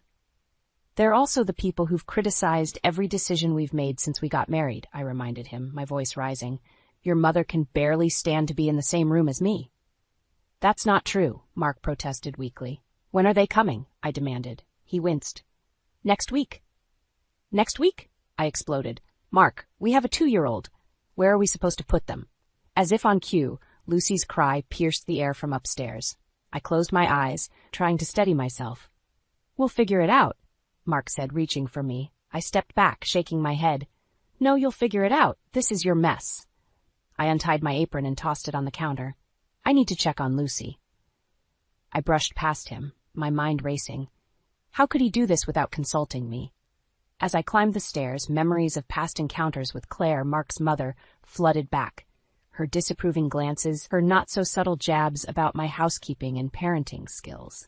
And now she'd be living under our roof? Lucy was standing in her crib, tears streaming down her chubby cheeks. I scooped her up, inhaling her sweet baby scent. It's okay, sweetie, I murmured, more to myself than to her. Mommy's here. I heard Mark's footsteps on the stairs and tensed. He appeared in the doorway, his face a mix of guilt and frustration. Julie, can we talk about this? I turned to face him, Lucy on my hip. What's there to talk about? You've already made the decision. They're family, he insisted. We can't just leave them without a place to live. And what about our family? I shot back. What about the life we've built here? Mark sighed. It's temporary, just until they find a new place. I laughed bitterly. You really believe that, once your mother gets her claws in, she'll never leave? That's not fair, Mark protested. No, what's not fair is you making this decision without me. I bounced Lucy gently, trying to calm her. If they move in, you need to promise me something. Anything, Mark said quickly. I met his gaze, my voice steel. You stand up for me. When your mother starts in with her criticism and her judgments, you have my back. Can you do that? Mark hesitated, and in that moment, I saw our future unraveling before my eyes. The happy life we'd built, the dreams we'd shared, all of it threatened by this one decision. I'll try, he finally said. It wasn't the answer I wanted, and we both knew it. As I turned back to Lucy's crib, laying her down gently, I felt a resolve hardening within me. If Mark wouldn't protect our family, I would, no matter what it took. The week flew by in a blur of anxiety and resentment. I threw myself into preparing for Mark's parents' arrival, scrubbing every surface until it gleamed and rearranging furniture to make space. But no amount of cleaning could erase the dread that settled in my stomach like a lead weight. On moving day, I stood on the porch, watching as Robert's car pulled into the driveway. Mark squeezed my hand, but I couldn't bring myself to return the gesture. Here we go, he murmured. Claire emerged from the passenger seat, her critical gaze sweeping over our modest home. I steeled myself as she approached, plastering on a smile that felt more like a grimace. Julie, dear, she said, air-kissing my cheek. I do hope you've made space in the kitchen. I've brought my own cookware. And there it was, the first jab. I bit back a retort, reminding myself to pick my battles. Of course, Claire, I managed. Whatever makes you comfortable. As we helped them unload, memories of past encounters with Claire flooded back. The time she'd reorganized my kitchen during a visit, claiming I didn't know how to properly stock a pantry. The snide comments about my career choices, implying I was neglecting my family by working part-time. Each recollection stoked the fire of resentment burning in my chest. That night, as Mark and I lay in bed, I turned to face him. Remember what you promised, I said quietly. He sighed. Julie, they've only been here a day. Give it time. Time for what? I hissed. For your mother to completely take over our lives. That's not fair, Mark protested. They're just trying to adjust. I sat up, frustration boiling over. And what about us? What about Lucy? When do we get to adjust to having our lives turned upside down? Mark reached for me, but I shrugged off his touch. I need you to have my back, I insisted. When your mother starts in with her criticism, and she will, I need you to stand up for me, for us. He hesitated, and in that pause, I felt the chasm between us widening. I'll try, he finally said, echoing his weak promise from a week ago. I lay back down, turning away from him. Trying isn't enough, Mark. Not anymore. The next morning, I woke to the sound of pots clanging in the kitchen. I found Claire at the stove, whisking eggs with a disapproving frown. Oh, Julie, she said, eyeing my pajamas. I didn't realize you were sleeping in. I thought I'd make a proper breakfast for once. I clenched my jaw, counting to 10 before responding. That's thoughtful of you, Claire, but I usually handle breakfast for Lucy. Well, you've been doing it wrong, she declared, brandishing her whisk. A growing child needs more than those sugary cereals you feed her. Before I could retort, Mark appeared, Lucy in his arms. Morning, everyone, he said cheerfully, seemingly oblivious to the tension. I waited for him to say something, to defend our parenting choices, but he just settled Lucy into her high chair and accepted a plate from his mother with a smile. This looks great, Mom, he said. Doesn't it, Julie? I stared at him, disbelief and betrayal coursing through me. This was exactly what I'd feared, what I'd warned him about, and he was already falling into old patterns, choosing the path of least resistance. I'm not hungry, I said flatly, turning on my heel. As I retreated to our bedroom, I heard Claire's voice floating up the stairs. My goodness, Mark, is she always this sensitive? I waited for Mark's response, for him to finally stand up to his mother, but only silence followed. In that moment, something inside me hardened. I'd given Mark a chance, more than one, to prove he could balance his loyalty to me with his relationship with his parents, and he'd failed. As I sank onto the bed, my mind raced with possibilities. If Mark wouldn't protect our family, our life together, then I would have to take matters into my own hands, no matter what it took. 2 weeks into our new living arrangement, I felt like I was drowning. Every corner of our home now bore Claire's touch. from the rearranged furniture to the constant aroma of her cooking. I'd retreated to the sanctuary of Lucy's room, desperate for a moment of peace, when I heard the front door open. "Hello? Anyone home?" A familiar voice called out, sending a chill down my spine. I rushed downstairs to find Linda, Mark's sister, standing in our living room, surrounded by suitcases. "Linda?" I stammered. "What are you doing here?" She flashed me a saccharine smile. "Oh, didn't Mark tell you? I'm moving in too." The room spun. I gripped the banister, struggling to breathe. "No," I managed. "He didn't mention it." "Well, surprise," Linda chirped, oblivious to my distress. "Mom and Dad said there was plenty of room, and I just couldn't pass up the opportunity for some quality family time." As if summoned, Claire appeared from the kitchen, beaming at her daughter. "Linda, darling, you're early." I watched in stunned silence as they embraced, chattering excitedly about Linda's new job in town and how wonderful it would be to all be together again.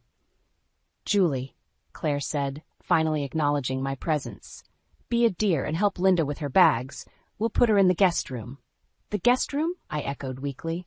"But that's where you and Robert are staying." Claire waved a dismissive hand. "Oh, we'll move to Lucy's room. She can bunk with you and Mark for now." "It'll be cozy." My vision blurred with angry tears. This was too much. Without a word, I turned and fled upstairs, slamming our bedroom door behind me. I was still shaking with rage when Mark came home an hour later. He found me furiously folding laundry, clothes flying into piles. "Hey," he said cautiously, "I saw Linda downstairs. I guess she arrived early." I whirled on him. "You knew about this?" He had the grace to look sheepish. "I was going to tell you, but I didn't want to upset you more than you already have." I cut him off. "Mark, this is our home, our life, and you're letting your entire family take it over without even consulting me." "Julie, please," he pleaded. "It's temporary. Linda just needs a place to stay while she gets settled in her new job." "And Lucy," I demanded, "where is our daughter supposed to sleep now that your parents are taking over her room?" Mark ran a hand through his hair, a gesture I once found endearing, but now only irritated me. "We'll figure it out. Maybe we can set up a little bed in here for her."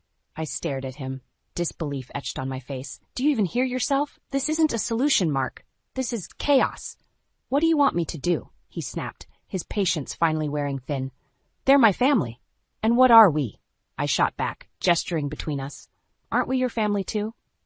Before he could respond, a knock at the door interrupted us. Linda poked her head in, her smile faltering as she sensed the tension. "Sorry to interrupt," she said, not sounding sorry at all. "But Mom wants to know if you're joining us for dinner, Julie. She's made her famous pot roast." I closed my eyes, counting to 10 before I trusted myself to speak. "No, thank you. I'm not feeling well." As Linda retreated, I turned back to Mark. "This can't go on," I said quietly. "Something has to change." He reached for me, but I stepped back. "Julie, please, give it time. We'll adjust." But as I looked into his eyes, I saw only uncertainty and weakness. In that moment, I realized that the man I married, the partner I thought I had, was slipping away. "No, Mark," I said, my voice steady despite the turmoil inside. "I don't think we will." As I brushed past him and out of the room, leaving him standing alone, I felt something shift inside me. The last threads of hope I'd been clinging to began to unravel, replaced by a cold determination. If Mark wouldn't fight for our family, then I would, and I'd do whatever it took to reclaim the life that was being stolen from us, piece by piece. The days blurred together in a haze of tension and barely contained resentment. I felt like a stranger in my own home, tiptoeing around Claire's constant criticism and Linda's snide remarks. Mark, true to form, remained frustratingly neutral, always quick to change the subject when conflicts arose. One afternoon, I was folding laundry in the living room when I overheard Claire and Linda in the kitchen. "I don't know how Mark puts up with her," Linda's voice drifted through the door. "Did you see how she snapped at him this morning?" "Well, dear," Claire replied, her tone dripping with false sympathy, "some women just aren't cut out for the demands of family life. It's a shame, really. Mark deserves better." My hands shook as I gripped the laundry basket. I waited for Mark to defend me, to say anything at all. But his voice never came. Unable to contain myself any longer, I stormed into the kitchen. "If you have something to say about me, say it to my face," I snapped. Claire's eyes widened in faux innocence. "Julie, dear, we were just concerned about you. You seem so stressed lately." "Gee, I wonder why," I retorted, my voice dripping with sarcasm. "Could it be because my home has been invaded by people who can't stop criticizing every move I make?" Linda gasped dramatically. "How dare you speak to Mom that way? Mark, are you going to let her talk to us like this?" I whirled around to find Mark standing in the doorway, his face a mask of discomfort. "Mark," I pleaded, "please, say something. Stand up for me for once." He looked between me and his family, conflict evident in his eyes. "I think everyone just needs to calm down," he said weakly. In that moment, something inside me snapped. "Calm down?" I echoed incredulously. "That's all you have to say?" "Julie, please," Mark started, but I cut him off. "No, Mark, I'm done. I'm done being the villain in this story. I'm done being the one who has to tiptoe around everyone's feelings while mine are completely disregarded." I turned to Claire and Linda.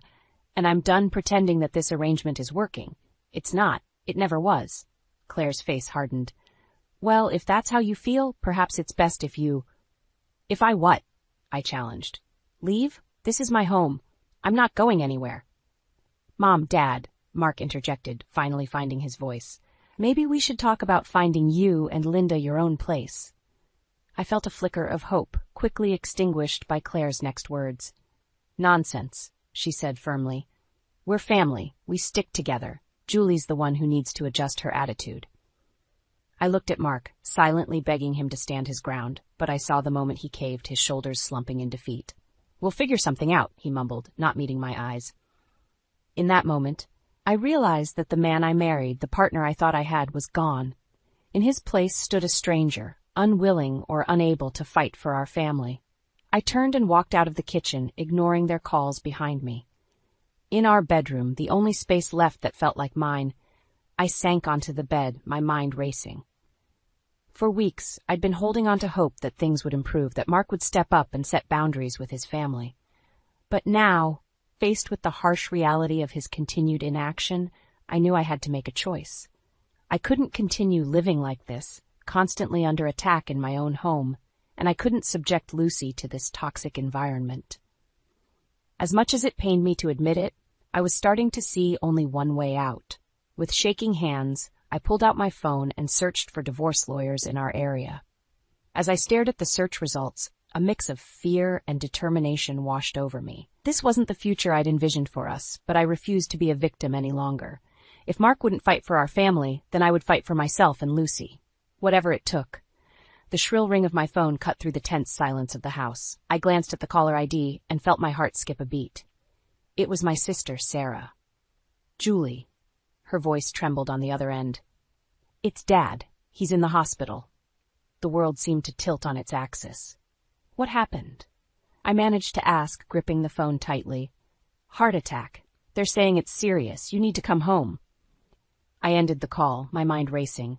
I had to go, had to be there for my father. But as I turned to pack a bag, I came face to face with Claire, her eyes narrowed with suspicion. "And where do you think you're going?" she demanded. I took a deep breath, steeling myself. "My father's in the hospital. I need to leave immediately." Claire's lips thinned into a disapproving line. "Now? But we have the charity gala tonight. The whole family is expected to attend." "My father could be dying," I said incredulously. "I don't care about some gala." "Well, you should," Claire snapped. "It's important to Mark's career. Surely your father can wait a day or two." White-hot anger surged through me. "No, he can't, and I'm going, with or without your approval." I brushed past her, heading for our bedroom. As I threw clothes into a suitcase, Mark appeared in the doorway. "Julie, what's going on? Mom said something about you leaving." I explained the situation rapidly, zipping up my bag. "I have to go, Mark. Tonight?" He ran a hand through his hair, looking conflicted. "But the gala, my boss will be there. It's a big opportunity for me." I stared at him, disbelief and disappointment warring within me. "Are you serious right now? My father is in the hospital, and you're worried about a work function?" "Of course not," he backpedaled. "It's just, can't you leave in the morning? We could go to the gala tonight and then—" "No," I cut him off, my voice hard. "I'm leaving now. You can stay here with your precious family if that's what's most important to you." As I moved to leave, Claire appeared, blocking the doorway. "You're being selfish, Julie. This isn't just about you. Think of what you're doing to this family. Something inside me snapped. Family? I laughed bitterly. You want to talk about family? Let me tell you something about family. Family supports each other. Family doesn't criticize and belittle at every turn. Family doesn't force their way into someone's home and then try to push them out. I turned to Mark, my eyes blazing. And family certainly doesn't stand by silently while their spouse is treated like dirt. Julie, please, Mark started, but I held up a hand. No, I'm done. I'm going to be with my real family, the people who actually care about me. I pushed past Claire, ignoring her indignant sputtering. As I reached the front door, Linda emerged from the kitchen, a smug smile on her face. Running away, Julie? I always knew you couldn't handle the pressure of being part of our family. I paused, my hand on the doorknob. In that moment, looking at their smug, self-righteous faces, something crystallized within me. This wasn't just about visiting my father. This was about reclaiming my life, my dignity. You're right, Linda, I said, my voice steady. I can't handle being part of this family, because this isn't a family. It's a toxic, manipulative mess, and I'm done with all of it. I walked out, slamming the door behind me. As I drove away, my hands shaking on the steering wheel, I felt a strange mix of fear and exhilaration. I didn't know what the future held, but I knew one thing for certain. I couldn't go back to the way things were. As the miles stretched between me and the house that had become my prison, a plan began to form in my mind. This wasn't just about escaping anymore. It was about taking back control, and if that meant playing their game, if that meant revenge, then so be it. They had no idea what was coming. I returned home after a week at my father's bedside, emotionally drained but resolute. The house was eerily quiet as I stepped inside, bracing myself for the inevitable confrontation. Instead, I found Linda in the living room, practically vibrating with excitement. Julie, you're back just in time for the big news. Before I could respond, she thrust her left hand in my face, a gaudy diamond ring glittering on her finger. I'm engaged. Can you believe it? For a moment, I stood there, stunned. Then, as if on cue, Claire swept into the room, beaming with pride. Isn't it wonderful, Julie? Our Linda finally settling down with such a nice young man. I forced a smile, my mind racing. Congratulations, Linda. That's quite a surprise. Oh, you haven't even met Steve yet, Linda gushed. He's just perfect. We're having an engagement party next week, and you simply must help us plan it. As Linda prattled on about flower arrangements and guest lists, I caught sight of Mark hovering in the doorway, his expression unreadable. Our eyes met, and I saw a flicker of something. Regret? Uncertainty? Before I could decipher it, he looked away. Over the next few days, the house was a flurry of activity as preparations for the engagement party took over. I found myself relegated to the sidelines, watching as Claire and Linda took charge, their excitement a stark contrast to the tension that still simmered beneath the surface. It was during one of these planning sessions that I overheard a conversation that made my blood run cold. I can't believe how well this is working out, Linda's voice drifted from the kitchen. Once Steve and I are married, we'll have even more reason to stay here. Julie won't be able to complain about us taking over then. Claire's smug reply made my stomach churn. Exactly, dear. And with you here to help, we can finally show Mark what a real family looks like. He'll forget all about Julie's little tantrums in no time. I stumbled back, my heart pounding. This wasn't just about Linda's engagement. This was a calculated move to push me out completely. As I retreated to my room, my mind whirled with a mix of anger and desperation. I couldn't let them win, couldn't let them destroy everything I'd built. But how could I fight back against a united front of Mark's family? The answer came in the form of a chance encounter. I was at the grocery store, mindlessly pushing my cart down the aisle, when I quite literally ran into a tall, handsome stranger. I'm so sorry, I stammered, bending to pick up the items I'd knocked from his basket. No harm done, he replied with a warm smile. I'm Steve, by the way. I froze, realization dawning. This was Linda's fiancé. The man unwittingly being drawn into our family's toxic web. In that moment, a plan began to form in my mind. It was risky, perhaps even cruel, but I was out of options. If I couldn't make Mark see reason, maybe I could open Steve's eyes to the truth before it was too late. It's nice to meet you, Steve, I said, extending my hand. I'm Julie, Linda's sister-in-law. His eyes lit up with recognition.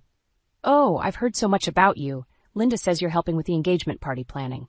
I nodded, a plan solidifying in my mind. "Actually, I was hoping to talk to you about that. There's something you should know before you commit to this family." Steve's brow furrowed with concern. "What do you mean?" I took a deep breath, steeling myself for what I was about to do. "It's a long story, but trust me, it's one you need to hear. Can we grab a coffee?" As Steve nodded, agreeing to hear me out, I felt a mix of guilt and determination wash over me. This was it, my chance to expose the truth and maybe, just maybe, save myself and my marriage in the process. But as we walked towards the cafe, a nagging voice in the back of my mind whispered a warning. Was I really prepared for the consequences of what I was about to do? My heart raced as I stood in the corner of the crowded living room watching the engagement party unfold. Linda flitted from guest to guest, her diamond ring catching the light, while Claire beamed with pride. Mark hovered nearby, a forced smile plastered on his face. Steve caught my eye from across the room, and I gave him a slight nod. It was time. I'd spent the past week agonizing over my decision, torn between guilt and determination. But after our coffee shop conversation, where I'd shared some of the milder examples of Claire and Linda's behavior, Steve had been eager to learn more. He couldn't quite believe the sweet, charming women he knew could be so different behind closed doors. That's when I'd made my move. "I have proof," I'd told him, my voice barely above a whisper. "If you really want to know the truth, come to the engagement party. I'll show you who they really are." Now, as the party reached its peak, I slipped out of the room and made my way to the study. Steve followed a few minutes later, closing the door behind him. "Are you sure about this, Julie?" he asked, his brow furrowed with concern. I nodded, my mouth dry. "You deserve to know what you're getting into." With shaking hands, I pulled out my phone and pressed play on the recording I'd captured just days earlier. Claire's voice filled the room, dripping with disdain. "That Julie, she's never been good enough for Mark. Always so selfish, putting her own needs first, and now she's trying to turn Lucy against us." Linda's laughter joined in. "Don't worry, Mom. Once Steve and I are married, we'll have even more reason to stay here. We'll show Mark what a real family looks like. Julie won't stand a chance." Steve's face paled as the recording continued, revealing more of Claire and Linda's true nature. Their constant criticism, their manipulative tactics, their plans to push me out of my own home. When it finally ended, Steve slumped into a chair, his head in his hands. "I can't believe it," he murmured. "They seemed so different." "They're very good at putting on a show," I said softly, "but this is who they really are." Before Steve could respond, the door burst open. Linda stood there, her face flushed with anger. "What's going on here?" she demanded. Steve stood up, his expression hardening. "We need to talk, Linda. Now." As they left the room, I felt a mixture of relief and dread wash over me. I'd done it. I'd revealed the truth. But at what cost? I made my way back to the party, my heart pounding. The room had gone eerily quiet, all eyes on Linda and Steve as they argued in hushed, heated tones near the fireplace. Claire hovered nearby, her face a mask of concern. Suddenly, Steve's voice rose above the murmur of the crowd. "It's over, Linda. I can't marry someone who would treat their own family like this." A collective gasp rippled through the room. Linda's face crumpled, tears streaming down her cheeks. "But Steve, I don't understand." "Ask your mother," Steve said coldly, turning to leave. "Ask her about the things you've said about Julie, about your plans to push her out. I've heard it all." As Steve stormed out, all hell broke loose. Linda collapsed into sobs. Claire rushed to comfort her, and the guests began to whisper and point. And then, in the midst of the chaos, Mark's eyes found mine. The look of betrayal and anger on his face made my blood run cold. "What have you done?" he hissed, grabbing my arm and pulling me into the hallway. I wrenched away from him, left my own anger flaring. "I did what you should have done months ago," I shot back. "I stood up for myself, for our family." Mark's face contorted with rage. "Our family? You've just destroyed our family."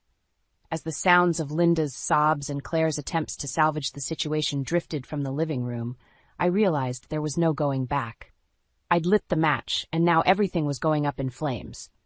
"No, Mark," I said, my voice steady despite the trembling in my hands.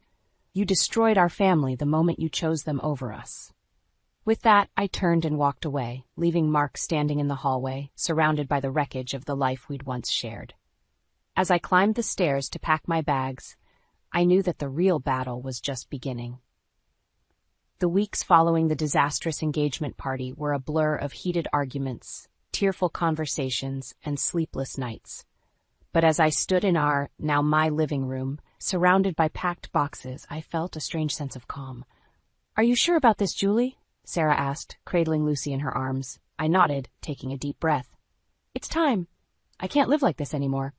The sound of a key in the lock made us both freeze. Mark walked in, his eyes red-rimmed and tired. He stopped short when he saw the boxes. "So this is it?" he said, his voice barely above a whisper. "This is it," I confirmed, steeling myself for the confrontation I knew was coming.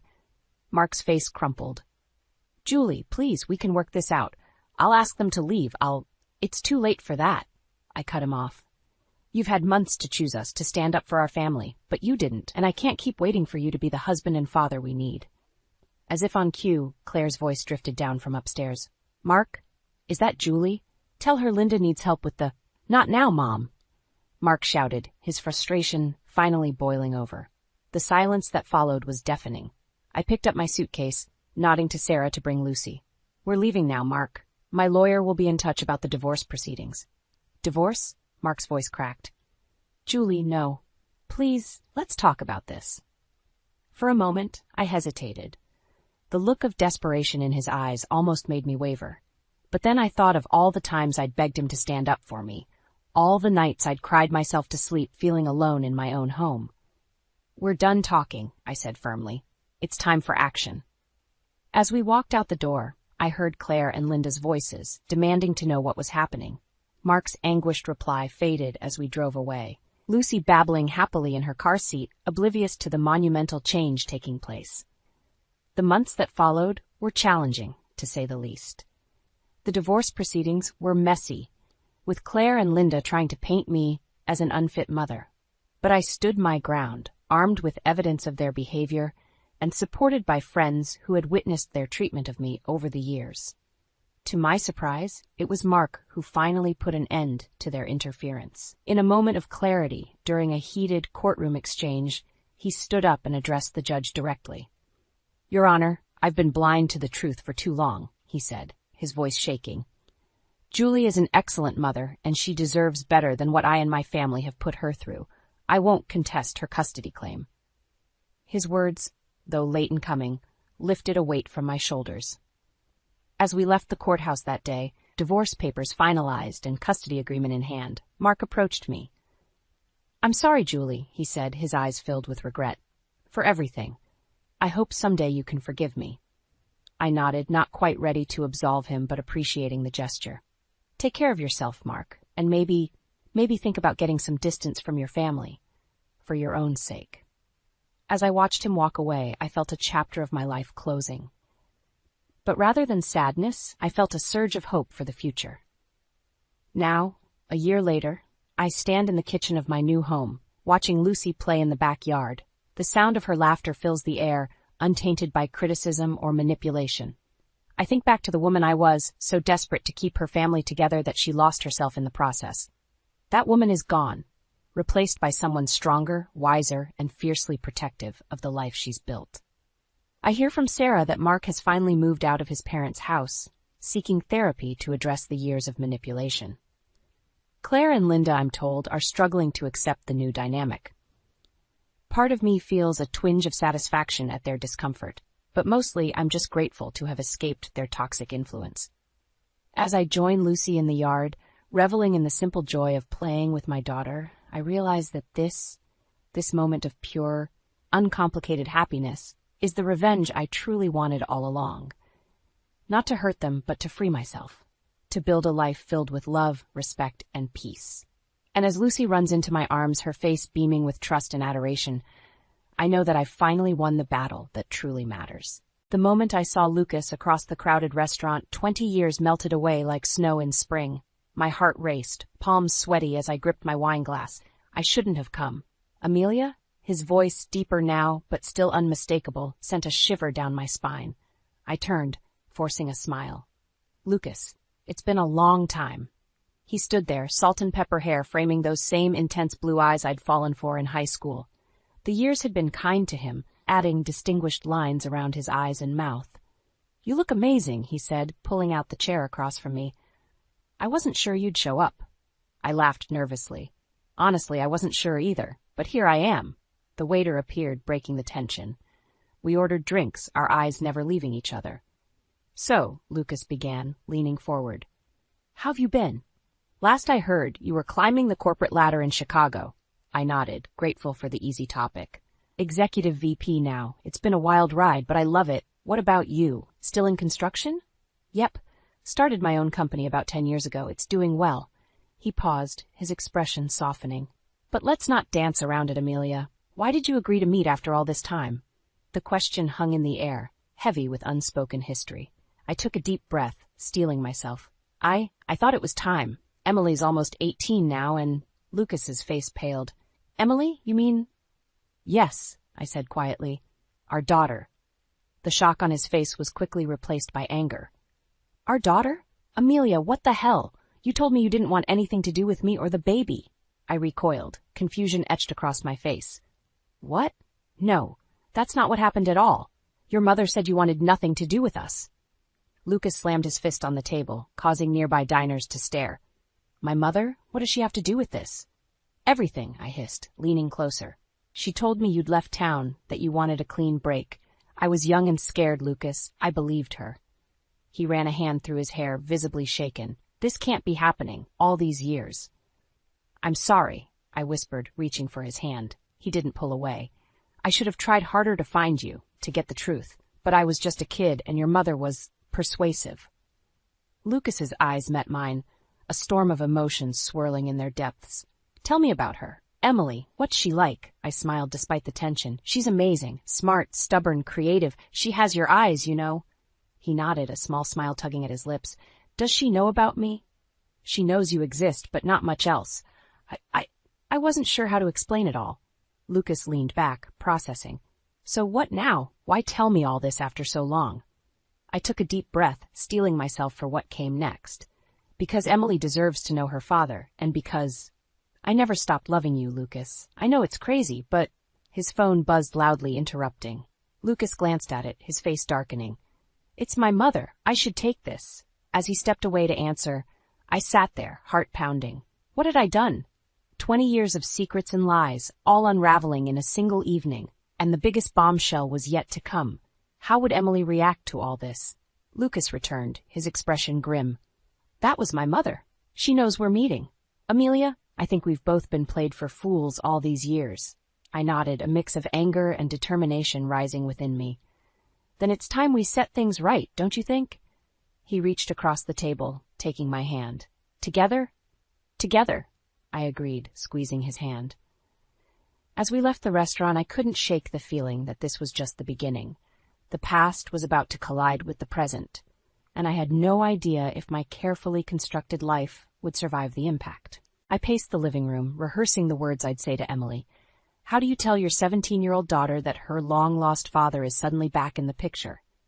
The doorbell rang, startling me out of my thoughts. "I'll get it," Emily called from upstairs. "No, honey, I've got it," I replied, my heart racing. It was Lucas, right on time. I opened the door, and there he stood, looking as nervous as I felt. "Hey," he said softly. "Hey yourself," I replied, stepping aside to let him in. "Emily's upstairs. I haven't told her you're coming." Lucas nodded, running a hand through his hair. "Maybe this isn't such a good idea, Amelia. What if she hates me?" I squeezed his arm. "She won't hate you. She might be confused, maybe even angry, but she won't hate you." "Mom?" Emily's voice drifted down the stairs. "Who's here?" I took a deep breath. "Emily, can you come down? There's someone I'd like you to meet." Emily appeared at the top of the stairs, her eyes widening as she saw Lucas. She looked from him to me, confusion etched on her face. "What's going on?" "Sweetheart," I began, my voice shaking slightly. "This is Lucas. He's your father." The silence that followed was deafening. Emily stood frozen, her knuckles white as she gripped the banister. "Hi, Emily," Lucas said softly. "I know this is a shock, and I'm so sorry for not being in your life until now." Emily's eyes flashed with anger. "Sorry? You're sorry?" She turned to me. Mom, what the hell is this? Language, Emily, I admonished reflexively, then immediately regretted it. I know this is a lot to take in. Why don't we all sit down and talk about it? Talk about what? Emily spat. How you've lied to me my entire life. How she jabbed a finger at Lucas, suddenly decides to show up after 17 years. It's not like that, Lucas started, but Emily cut him off. I don't want to hear it, she said, turning on her heel and storming back upstairs. Her bedroom door slammed shut, the sound echoing through the house. I sank onto the couch, burying my face in my hands. That went well, I muttered. Lucas sat beside me, his arm hesitantly wrapping around my shoulders. Give her time, Amelia. It's a lot to process. Just then, my phone buzzed. I glanced at it and groaned. It's your mother. Lucas stiffened. What does she want?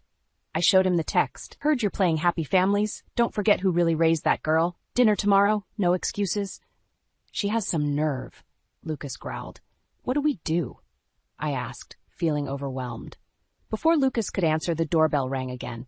I opened it to find Mrs. Collins standing there, her face a mask of false concern. Amelia, dear, she said, pushing past me into the house. I thought I'd drop by to see how my granddaughter is handling the news. Her eyes landed on Lucas. Oh, you're here too. How convenient. Mother, Lucas said, his voice tight, this isn't a good time. Mrs. Collins waved her hand dismissively. Nonsense, there's never a bad time for family. She raised her voice. Emily, darling, Grandma's here. I heard Emily's door open, and she appeared at the top of the stairs again, her eyes red-rimmed. Grandma? Mrs. Collins opened her arms. Come here, sweetheart. I'm sure you need a shoulder to cry on after all this unpleasantness. Emily hesitated, then slowly came down the stairs.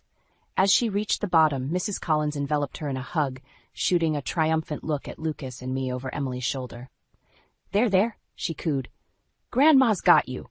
I know it must be awful to have your whole world turned upside down like this. I felt my anger rising. Mrs. Collins, I think you should leave. This is a family matter. She raised an eyebrow. I am family, dear. The only stable family Emily's had, it seems. Lucas stepped forward, his face dark with anger. That's enough, Mother. You need to go. Now. Mrs. Collins released Emily, who looked bewildered by the tension in the room. Very well, she said coolly, but this isn't over. Emily deserves to know the truth about everything. With that, she swept out of the house. As the door closed behind her, I turned to see Emily staring at us, her eyes filled with confusion and hurt. What did she mean, the truth about everything? She asked quietly. I exchanged a glance with Lucas, knowing that the real storm was just beginning. I stood at the altar, my heart racing as I watched Lucas walk towards me. The past few months had been a whirlwind of emotions, arguments, and reconciliations. Yet here we were, ready to start our life together. Officially this time. You look beautiful, Lucas whispered as he took my hand. I smiled, fighting back tears. You don't look so bad yourself. As the minister began the ceremony, I caught sight of Emily in the front row. Her face was a mask of indifference, but I could see the storm brewing behind her eyes. She'd barely spoken to either of us since Lucas moved in, retreating further into herself with each passing day. I do, Lucas said, his voice strong and sure. I do, I echoed, squeezing his hand. As we turned to face our guests, a commotion erupted at the back of the church. My blood ran cold as I saw Mrs. Collins striding down the aisle, her face twisted with anger. I object to this farce of a marriage, she shouted, causing gasps to ripple through the congregation. Lucas stepped forward, his jaw clenched. Mother, you weren't invited. Please leave. Mrs. Collins laughed bitterly. Of course I wasn't invited. You wouldn't want the truth to come out, would you? I felt panic rising in my chest. Mrs. Collins, this isn't the time or place. Oh, I think it's the perfect time, she interrupted, her eyes gleaming with malice. Before you make the biggest mistake of your life, Lucas, there's something you should know. Emily stood up, her face pale. Grandma, please don't do this. Mrs. Collins ignored her, focusing on Lucas. Your precious Amelia isn't as innocent as she pretends to be. Did she tell you about the other men she was seeing when you got her pregnant? How she wasn't even sure you were the father? The church fell silent, all eyes on me. I felt the blood drain from my face. That's not true, I whispered. Lucas turned to me, confusion and hurt etched across his features. Amelia? I shook my head frantically. Lucas, I swear she's lying. There was never anyone else. Mrs. Collins smirked. Oh, really? Then perhaps you'd like to explain these? She pulled out a stack of old letters from her purse. I found these in Lucas's old room. Love letters from other men, dated right around the time Emily was conceived. Lucas snatched the letters, his hands shaking as he read them. I felt my world crumbling around me. Lucas, please, I begged. I don't know where those came from, but they're not mine. You have to believe me. He looked up at me, his eyes filled with pain and betrayal. I don't know what to believe anymore. Emily suddenly spoke up, her voice trembling. Those aren't Mom's letters. We all turned to look at her. She was standing now, fists clenched at her sides. What do you mean, sweetheart? Mrs. Collins asked, her voice sickly sweet. Emily took a deep breath. I found those letters in your study last week, Grandma. They're forgeries. I saw the receipts from the vintage paper store and the handwriting expert you hired. A collective gasp went through the church. Mrs. Collins' face drained of color. Emily, you don't know what you're talking about. I know exactly what I'm talking about, Emily interrupted, her voice growing stronger. You've been trying to keep them apart for years. You lied to both of them back then, and you're lying now. Lucas turned to his mother, his expression hardening. Is this true? Mrs. Collins sputtered, looking around wildly. I was only trying to protect you, Lucas. She wasn't good enough for you then, and she isn't now. Get out, Lucas said, his voice low and dangerous. Get out of this church, and get out of our lives, for good this time. As the ushers escorted a protesting Mrs. Collins out, I turned to Emily, tears in my eyes. Thank you, I whispered. She nodded, a small smile tugging at her lips. I may not be happy about all this, but you're still my mom, and he's my dad. We should at least try to be a family. Lucas wrapped an arm around each of us, pulling us close. I couldn't agree more, he said softly. As we stood there, the three of us together for the first time, I realized that this was just the beginning of our journey. We had a lot of healing to do, a lot of trust to rebuild, but for the first time in years, I felt hope blossoming in my chest. We were a family, flaws and all, and we'd face whatever came next together. The shrill ring of my phone jolted me awake. I fumbled for it in the dark, my heart racing as I saw Janet's name on the screen. Janet? What's wrong? I asked, my voice thick with sleep. Amelia, it's Tom, Janet's husband's voice came through, choked with emotion. Janet, she's gone. Heart attack. I didn't know who else to call. The world seemed to tilt on its axis. Janet, my best friend since college, my rock through every crisis, gone? It couldn't be true. I'll be right there, I managed to say before hanging up. Lucas stirred beside me. Amelia? What's happening? I turned to him, tears already streaming down my face. Janet's dead. Heart attack. I have to go. He sat up, pulling me into his arms. I'll come with you. The drive to Janet's house was a blur. When we arrived, the sight of the ambulance in the driveway made it all too real. Tom met us at the door, his face ashen. She's gone, he whispered, collapsing into my arms. The next few hours passed in a haze of grief and disbelief. As dawn broke, I found myself sitting on Janet's back porch, as clutching a mug of cold coffee. Mom? Emily's voice startled me. I hadn't even realized Lucas had gone to pick her up. Oh, sweetie, I said, opening my arms. She hesitated for a moment before stepping into my embrace. I'm so sorry about Aunt Janet, she murmured. I held her tightly, grateful for this moment of connection amidst the chaos. Thank you, honey. I know you loved her too. As Emily pulled away, I saw Lucas watching us from the doorway, his face etched with concern. I knew he felt helpless, unsure how to comfort us in our grief. The days that followed were a whirlwind of funeral arrangements and condolence calls. I threw myself into helping Tom, grateful for the distraction from my own pain. But as the day of the funeral dawned, the reality of Janet's absence hit me anew. Standing at the podium to deliver the eulogy, I looked out at the sea of faces. Tom, broken and lost. Emily, her eyes red-rimmed but dry. Lucas, his gaze steady and supportive. And there, in the back row, Mrs. Collins, her expression unreadable. I took a deep breath and began. Janet was more than my best friend. She was my sister in every way that mattered. As I spoke about Janet's life, her kindness, her infectious laugh, I felt a strange calm settle over me. This was my last gift to her, to ensure that everyone knew how extraordinary she was. After the service, as people milled about offering condolences, Mrs. Collins approached me. "Amelia, dear," she said, her voice syrupy sweet. Such a lovely eulogy. Janet would have been touched. I stiffened, wary of her sudden kindness. "Thank you, Mrs. Collins." She leaned in closer, lowering her voice. "You know, Janet confided in me before she passed. She was quite concerned about you and Lucas rushing into things. She thought Emily might be better off with me for a while, given all the upheaval." I felt as if I'd been slapped. "What are you talking about?" Mrs. Collins smiled sadly. "Oh, I hate to bring this up now, but Janet was worried about Emily's college fund. She mentioned you might have borrowed from it for your wedding. She just wanted to make sure Emily's future was secure." My mind reeled. Janet would never have said such things, would she? And how dare Mrs. Collins bring this up now, of all times? Before I could respond, Lucas appeared at my side. "Is everything all right here?" he asked, his voice tight. Mrs. Collins patted my arm, "Just offering my condolences. We'll talk more later, dear." As she walked away, I turned to Lucas, my emotions a tangled mess of grief, anger, and confusion. "What did she want?" he asked. I shook my head, unable to form words. How could I tell him that our happiness might be tearing our family apart? That even Janet, my dearest friend, might have doubted us? As I looked across the room at Emily, standing alone and looking lost, I realized I had a decision to make. One that could change everything. The somber atmosphere of Janet's funeral weighed heavily on me as I stood near her casket, accepting condolences from a seemingly endless line of mourners. Lucas hovered nearby, his presence both comforting and somehow distant. Emily had retreated to a corner, her face a mask of quiet grief.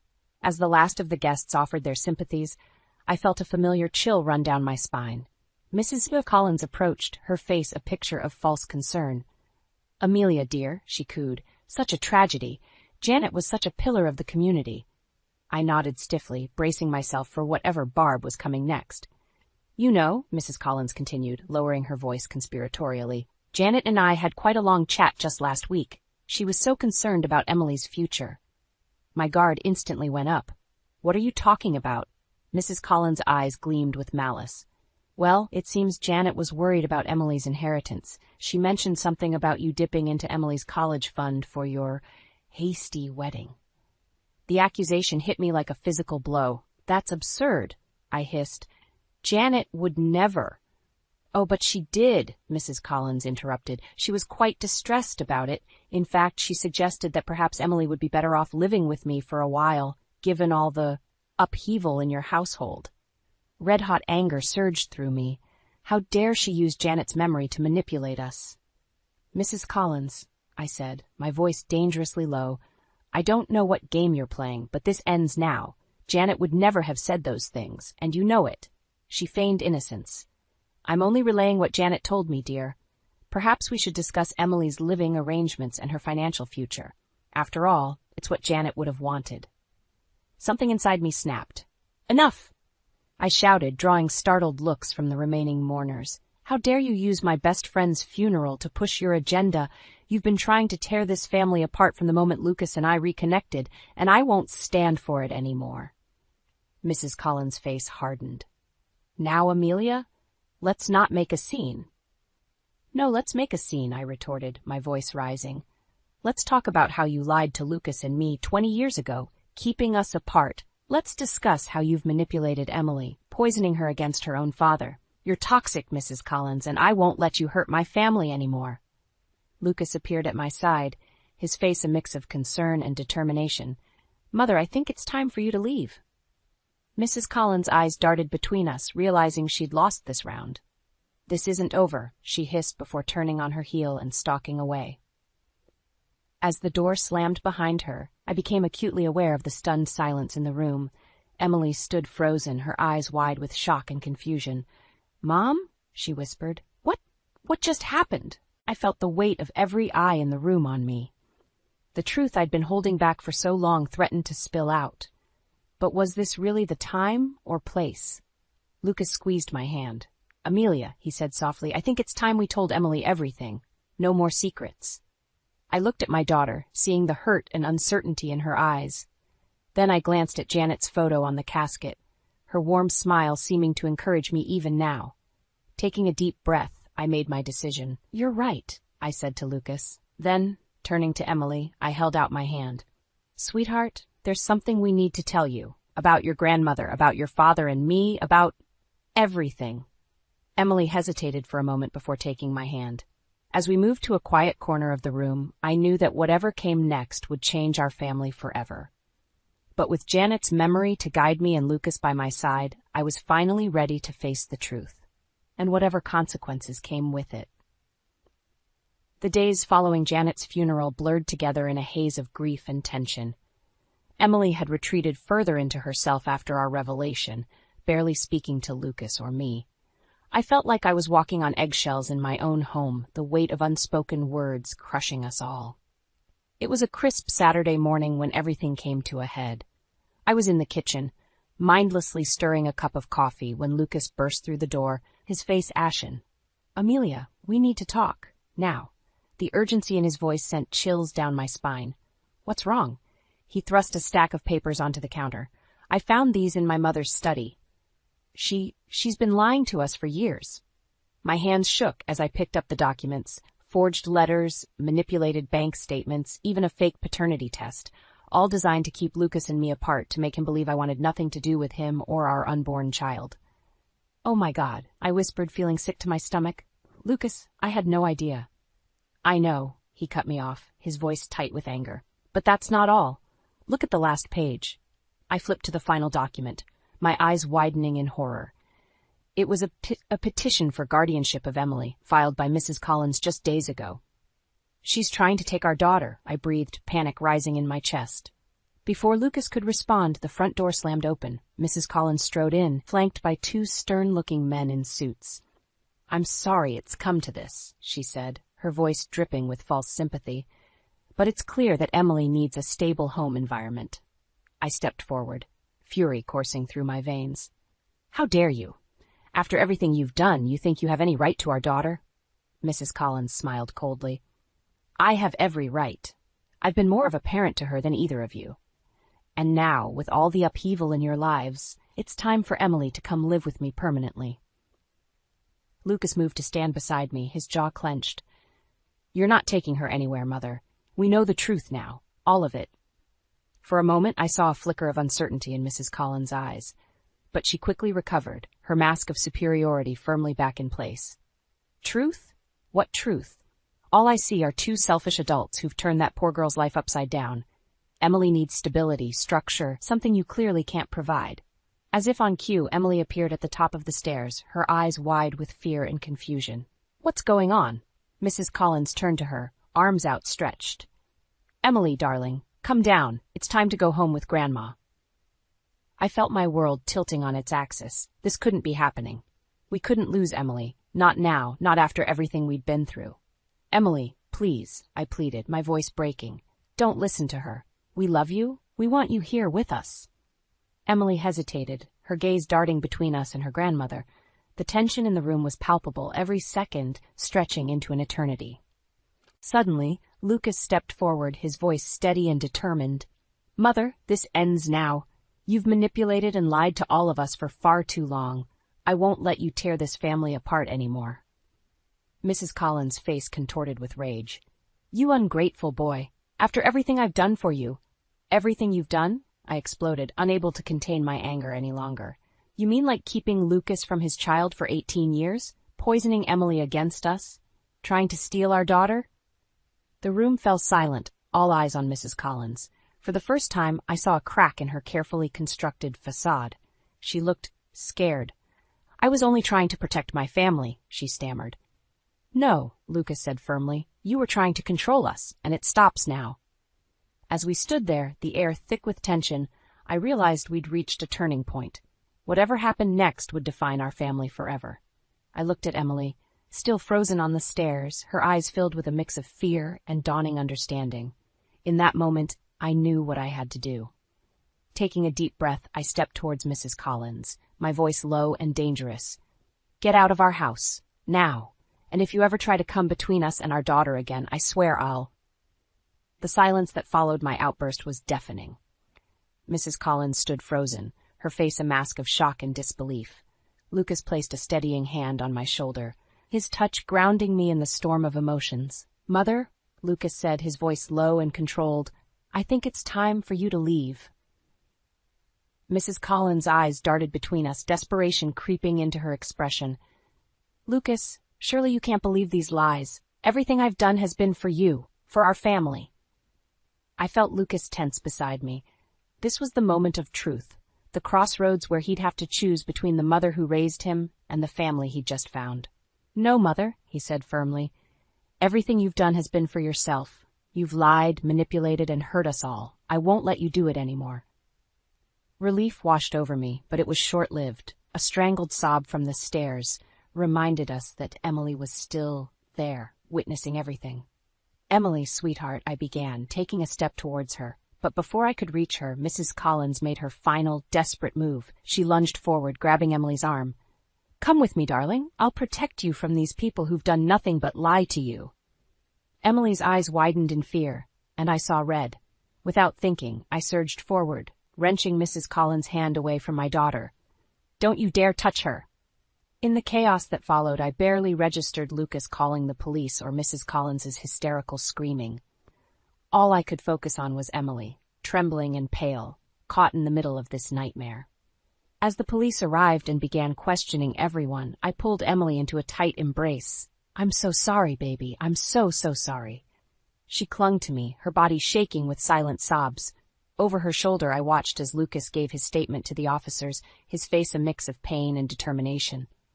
Hours later, after Mrs. Collins had been escorted away and the house had fallen into an uneasy quiet, the three of us sat in the living room, emotionally exhausted. "I heard everything," Emily said suddenly, her voice small. "I was at the top of the stairs. I heard what Grandma did." Lucas leaned forward, his elbows on his knees. "Emily, we never wanted you to find out like this. We were trying to protect you."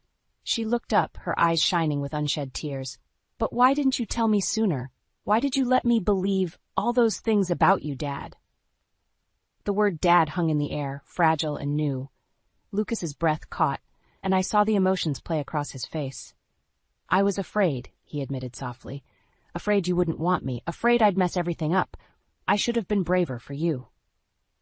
I reached out, taking both their hands in mine. "We all should have been braver. But Emily, you have to know that everything we've done, every decision we've made, has been out of love for you." Emily nodded slowly, processing.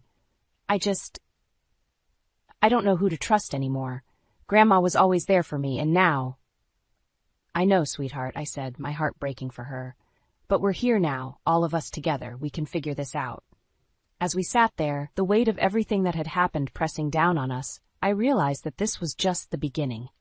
We had a long road ahead, full of healing and rebuilding trust.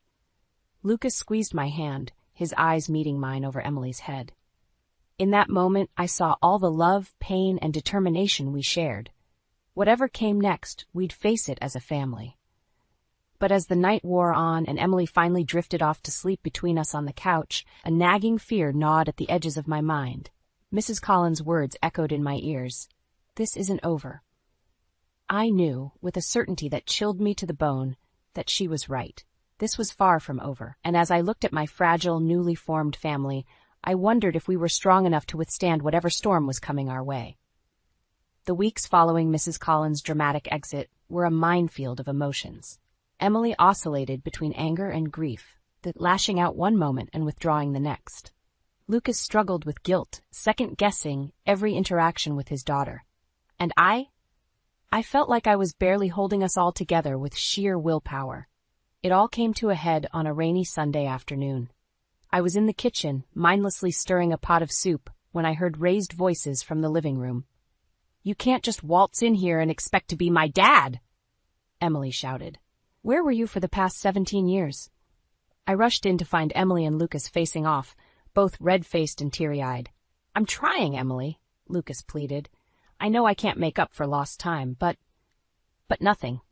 Emily cut him off. "You left us. You chose to believe Grandma over Mom. How can I ever trust you?" The pain in Lucas's eyes was unbearable. I stepped forward, ready to intervene, when suddenly Emily turned on me. "And you," she cried. "You lied to me my whole life. You let me believe Dad didn't want us. How could you?" Her words hit me like a physical blow. All the guilt, all the regret I'd been carrying for years came crashing down on me. I sank onto the couch, my legs unable to support me any longer. "You're right," I whispered, tears streaming down my face. "We've all made terrible mistakes. We've hurt each other in ways that seem unforgivable." The room fell silent, the weight of our shared pain hanging heavy in the air. "But," I continued, finding strength I didn't know I had, "we're family. And family means we don't give up on each other, even when it's hard. Especially when it's hard." I looked up at Emily, seeing the conflicted emotions warring in her eyes. "Sweetheart, I know we've let you down, but we love you more than anything in this world. Can you give us a chance to prove it?" Emily's lower lip trembled, and for a moment I saw the little girl she used to be, scared, vulnerable, desperate for love and security. Lucas knelt beside her, his voice soft. "Emily, I know I can never make up for the years I missed, but if you'll let me, I want to spend the rest of my life trying to be the father you deserve." The tension in the room was palpable as we waited for Emily's response. Finally, she spoke, her voice barely above a whisper. "I'm scared," she admitted. What if we try and it all falls apart again?" I moved to her other side, forming a protective circle around her. "Then we'll pick up the pieces and try again. That's what families do." Emily looked from me to Lucas and back again. Then slowly she nodded. "Okay," she said. "Okay, let's try." The relief that washed over me was indescribable. We weren't magically healed. There was still so much to work through. But we'd taken the first step. As we sat there holding each other and letting the tears flow freely, I felt something shift inside me. The fear and uncertainty that had been my constant companions for so long began to fade, replaced by a cautious hope. Later that night, as Lucas and I lay in bed, emotionally exhausted but oddly at peace, he turned to me. "Amelia," he said softly, "I know we've been through hell, but I want you to know. I'd do it all again if it meant ending up here, with you and Emily." I felt tears prick my eyes again, but this time they were tears of joy. "I love you," I whispered, kissing him softly. As I drifted off to sleep, I thought about the long road ahead of us. There would be more challenges, more tears, more moments of doubt, but for the first time in years, I wasn't afraid to face them. We were a family. Imperfect, scarred, but unbreakable. And together we could weather any storm. The next morning, I woke to the sound of laughter drifting up from the kitchen. I found Lucas and Emily attempting to make pancakes, flour dusting their clothes and grins on their faces. As I watched them, my heart swelled with love and gratitude. This was what I'd always dreamed of. A family, whole and healing, facing the future together. "Room for one more?" I asked, stepping into the kitchen. Emily looked up, her smile bright and genuine. "Always, Mom, always." And in that moment, I knew that no matter what challenges lay ahead, we'd face them as a family, stronger, wiser, and more loving than ever before. The shattered pieces of my favorite vase lay scattered across the hardwood floor, a fitting metaphor for my crumbling marriage. I stood there, frozen, as Derek's words hung in the air like a toxic cloud. "Amanda, I didn't mean for you to find out like this," he stammered, his eyes darting between me and the incriminating text messages on his phone. I took a deep breath, trying to steady my voice. "How long?" "It's not what you think." "How long, Derek?" I repeated, each word sharp enough to cut glass. He sighed, shoulders slumping. 6 months. The room spun. 6 months. Half a year of lies, deceit, and betrayal. I gripped the edge of the kitchen counter, my knuckles turning white. "Who is she?" I asked, not sure if I really wanted to know. Before Derek could answer, the front door creaked open. Iris, my mother-in-law, bustled in with her arms full of groceries. "I'm home. Derek, be a dear and help me with these bags." I watched as Derek practically sprinted to assist his mother, grateful for the distraction. Iris's eyes narrowed as she took in the scene. The broken vase, my tear-stained face, Derek's guilty expression. "What's going on here?" she demanded, her voice laced with suspicion. "Nothing, Mom," Derek said quickly. "Amanda just dropped a vase. I'll clean it up." I bit back a bitter laugh. Of course, he'd cover for himself in front of his precious mother. Iris turned to me, her lips pursed in disapproval. "Really, Amanda? You should be more careful. That vase was an antique, you know." "I'm sorry, Iris," I muttered, not having the energy to argue. "I'll replace it." "See that you do," she sniffed, bustling past me into the kitchen. "Now, what should we have for dinner? I'm thinking pot roast." I stared at her in disbelief. My world was imploding, and she was worried about dinner? I caught Derek's pleading look and knew he wanted me to play along, to pretend everything was fine. For a moment, I was tempted to explode, to scream the truth at both of them, but something held me back. Instead, I plastered on a fake smile. Pot roast sounds lovely, Iris. I'll get started on the vegetables. As I methodically chopped carrots and potatoes, my mind raced. How had I ended up here? Trapped in a house with a cheating husband and his overbearing mother, playing happy families while my heart shattered into a million pieces. The knife slipped, nicking my finger. I hissed in pain, watching a bead of blood well up. Oh, for heaven's sake, Iris tutted. Can't you do anything right? Here, let me finish that. She shouldered me aside, taking over the chopping with efficient strokes. I caught Derek's eye across the room, saw the guilt and shame written across his face. But there was something else there, too. Relief. Relief that I hadn't made a scene, that his comfortable life wouldn't be disrupted. In that moment, something inside me hardened. I thought of all the sacrifices I'd made for this marriage, all the times I'd bitten my tongue and swallowed my pride. And for what? To be betrayed and belittled in my own home? As Iris prattled on about her bridge club and Derek pretended to listen, I made a silent vow to myself. This wouldn't be the end of my story. Somehow, someway, I would reclaim my life and my dignity. And if that meant burning everything to the ground and starting over, so be it. The oven timer dinged, startling me out of my thoughts. Dinner's ready, Iris announced. Amanda, set the table, would you? I nodded, my mind already racing with possibilities. As I laid out the plates and silverware, I realized something. This wasn't just the end of my marriage. It was the beginning of my revenge. I couldn't sleep that night. The bed felt too big, too empty, even with Derek's snoring form beside me. As the first rays of dawn crept through the curtains, I slipped out of bed and made my way to the kitchen. The house was quiet, a rare moment of peace before Iris woke up and started her daily barrage of criticism. I clutched my coffee mug, letting the warmth seep into my hands as I stared out the window, lost in memories. 5 years ago, Derek and I had been so happy. We'd just bought this house, our first real home together. I remembered the excitement of unpacking boxes, arguing playfully over where to hang pictures, dreaming of the life we'd build here. Then came the call that changed everything. Derek, honey? Iris's voice crackled over the speakerphone. I'm afraid I've hit a bit of a rough patch. The market crashed and, well, I might need to stay with you for a while. A while, that's what she'd said. But days turned into weeks, weeks into months, and suddenly Iris was a permanent fixture in our home. Our sanctuary became her domain. The creak of floorboards pulled me from my reverie. Speak of the devil. You're up early, Iris remarked, eyeing me suspiciously. Trouble sleeping? I forced a smile. Just wanted to get a head start on the day, she sniffed, opening cupboards and slamming them shut. Well, since you're up, you might as well make yourself useful. The guest bathroom needs scrubbing. I bit back a retort. Guest bathroom, as if she were still a guest and not an unwelcome lodger. Actually, Iris, I said, straightening my spine, I have plans today. Her eyebrows shot up. Plans? What plans? I'm meeting a friend for coffee. It wasn't entirely a lie.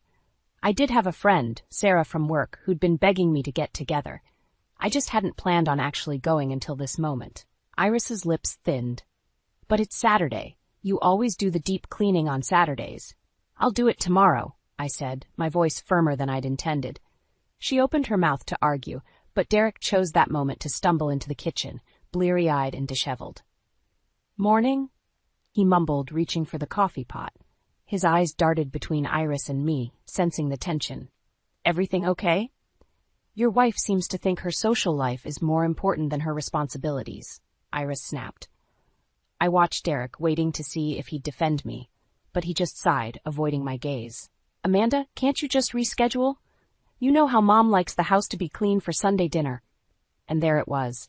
The familiar ache of disappointment settled in my chest. I set down my mug with a sharp click. No, Derek, I can't reschedule. And you know what? I think I'll skip Sunday dinner this week. The silence that followed was deafening. Iris's face turned an alarming shade of red, while Derek looked like he'd been slapped. Amanda, he started, but I cut him off. I'm going to get ready now. Don't wait up. As I climbed the stairs, I heard Iris's shrill voice. Well, I never, Derek. Are you going to let her speak to me like that?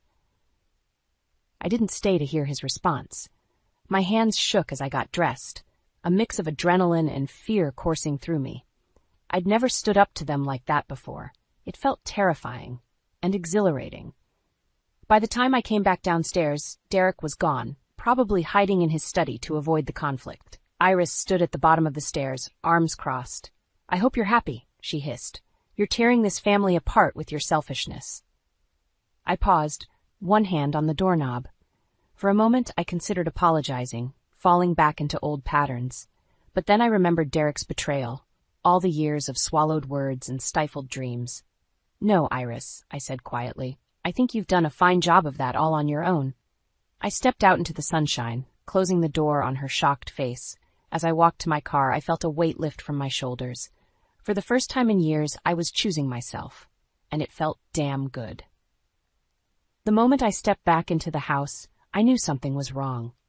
The air felt thick with tension, and an eerie silence hung over everything. I found Derek in the living room, his face a mask of barely contained anger. "Where have you been?" he demanded, his voice low and dangerous. I raised an eyebrow. "I told you I was meeting Sarah for coffee." "For 6 hours?" He stood up, towering over me. "Don't lie to me, Amanda. I called Sarah. She said she hasn't seen you in weeks." My heart raced. I'd lost track of time, wandering the city, trying to clear my head. I hadn't actually met Sarah, but I never expected Derek to check up on me. "I needed some time alone," I said, fighting to keep my voice steady. "After everything that's happened." "Oh, don't start with that again," he interrupted. "I told you it was a mistake. It won't happen again." I laughed bitterly. "A 6-month-long mistake? That's quite the slip-up, Derek." His face darkened. "At least I'm not the one sneaking around now. Who were you really with today?" Before I could answer, Iris appeared in the doorway, her eyes gleaming with malicious curiosity. "Yes, Amanda, do tell us where you've been all day. It's not like you to neglect your duties." I gritted my teeth. "My duties? I wasn't aware I was your servant, Iris." She gasped dramatically. "How dare you speak to me like that? Derek, are you going to let her?" "Enough!" I shouted, surprising even myself. "I am sick and tired of being treated like a maid in my own home. I work full-time, I cook, I clean, I do everything around here, and what do I get in return? A cheating husband and a mother-in-law who treats me like dirt." Derek's face flushed with anger. "You're overreacting as usual. Mom's just trying to help." "Help?" I scoffed. "Is that what you call it when she criticizes everything I do? When she rearranges the kitchen without asking? When she invites her bridge club over and expects me to cater to them?" Iris stepped forward, her voice sickly sweet. "I'm only trying to teach you how to be a proper wife and homemaker, dear. Clearly you need the guidance." Something inside me snapped. Years of pent-up frustration and resentment came pouring out. "I don't need your guidance, Iris. What I need is for you to get out of my house and out of my life." The room fell silent. Derek stared at me, shock written all over his face. Iris's mouth opened and closed like a fish out of water. "Amanda," Derek said slowly, "apologize to my mother, now." I looked between them, these two people who were supposed to love and support me. Instead, they'd spent years tearing me down, bit by bit. In that moment, I made a decision. "No," I said quietly. "I won't apologize. Not anymore." I turned and walked out of the room, ignoring their calls behind me. I climbed the stairs to our bedroom and pulled out a suitcase from the closet. With shaking hands, I began to pack. Derek burst into the room a few minutes later. "What do you think you're doing?" "I'm leaving," I said, not looking up from my packing. "I can't do this anymore, Derek. I won't." He grabbed my arm, forcing me to face him. "You can't leave. What about our marriage? What about the life we've built?" I met his gaze steadily. "What life, Derek? The one where I'm constantly belittled and taken for granted? The one where you cheat on me and expect me to just get over it?" His grip tightened. "You're being hysterical. Just calm down and we can talk about this." I wrenched my arm free. "I'm done talking. I'm done pretending everything is fine when it's not. I deserve better than this, and I'm going to find it." As I zipped up my suitcase, I heard Iris's voice from the doorway. "If you walk out that door, don't even think about coming back." I turned to face them both, my heart pounding, but my resolve firm. "Don't worry," I said, my voice surprisingly calm. "I won't." With that, I picked up my suitcase and walked out, leaving behind the suffocating weight of my old life. As I drove away, tears streaming down my face, I felt a strange mix of terror and exhilaration. I had no idea what the future held, but for the first time in years, I felt free. The first few days after leaving Derek and Iris were a blur of cheap motel rooms and sleepless nights. I'd call in sick to work, spending hours staring at the ceiling, replaying every moment of our marriage in my head. How had I let things get so bad? On the fourth day, my phone buzzed with a text from Derek. "We need to talk. Come home." I ignored it, along with the dozen that followed. But when my boss called, concern lacing her voice, I knew I couldn't hide forever. "Amanda, is everything all right? You've never missed this much work before." I took a deep breath. "I'm going through some personal issues, Janet. I'm sorry for not communicating better." There was a pause on the other end. "Take the time you need, but we have that big presentation for the Johnson account next week. We're counting on you." Guilt twisted in my stomach. I'd worked so hard for this opportunity, and now I was letting everyone down. "I'll be there," I promised, though I had no idea how I'd pull it off. That afternoon, I forced myself to return to the house. I needed my work files and some more clothes. As I pulled into the driveway, my heart raced. Derek's car was gone, but Iris's was still there. Maybe I could slip in and out without a confrontation. No such luck. The moment I stepped inside, Iris appeared, her face a mask of faux concern. "Oh, Amanda, thank goodness you're back," she cooed. "We've been so worried." I gritted my teeth. "I'm just here to pick up some things, Iris." She followed me up the stairs, chattering away. "Derek's been beside himself, you know. He hardly eats, barely sleeps. Is this really how you want to repay him for everything he's done for you?" I whirled around, anger boiling over. "Everything he's done for me? You mean like cheating on me for 6 months? Iris's eyes widened in feigned innocence. "Oh, darling, you're not still on about that, are you? Men have needs, you know. If you'd been a better wife." "Don't," I warned, my voice low and dangerous. "Don't you dare try to blame me for his infidelity." I stormed into the bedroom, grabbing clothes and shoving them into a bag. As I reached for my laptop, I noticed something odd. The drawer where I kept important documents was slightly ajar. With a growing sense of dread, I pulled it open. My passport was missing. "Looking for something?" Iris's voice dripped with smug satisfaction. I turned to find her holding my passport, dangling it just out of reach. "Give that back," I demanded. She tutted. Now, we can't have you running off again, can we? Derek and I agree it's best if we hold on to this for safekeeping." Red clouded my vision. I lunged for the passport, but Iris was quicker than I expected. She danced away, laughing. "You can have it back when you start behaving like a proper wife," she sneered. Something inside me snapped. Years of pent-up rage and frustration exploded. I grabbed the nearest object, a heavy crystal vase, and hurled it at the wall next to Iris's head. It shattered spectacularly, sending shards flying everywhere. Iris screamed, dropping the passport in shock. I snatched it up, along with my bag and laptop. "I am done being your punching bag," I snarled. "I am done letting you and Derek control my life. If either of you comes near me again, I swear You'll what?" Derek's voice cut through the air like a whip. He stood in the doorway, his face a storm of anger and disbelief. What the hell is going on here? I looked between them. Derek, the man I'd once loved more than anything, and Iris, the woman who'd made my life a living hell. In that moment, I realized there was no going back. No fixing this broken family. "I'm leaving," I said, my voice steadier than I felt. "For good this time. And if you try to stop me, I'll tell everyone exactly why." Derek's face paled. "Amanda, please." But I was already pushing past him, down the stairs, out the door. As I drove away, hands shaking on the steering wheel, I knew I'd just burned the last bridge. There was no safety net, no going back. It was terrifying. It was exhilarating. For the first time in years, I felt truly alive. The days following my dramatic exit blurred together in a haze of anxiety and sleepless nights.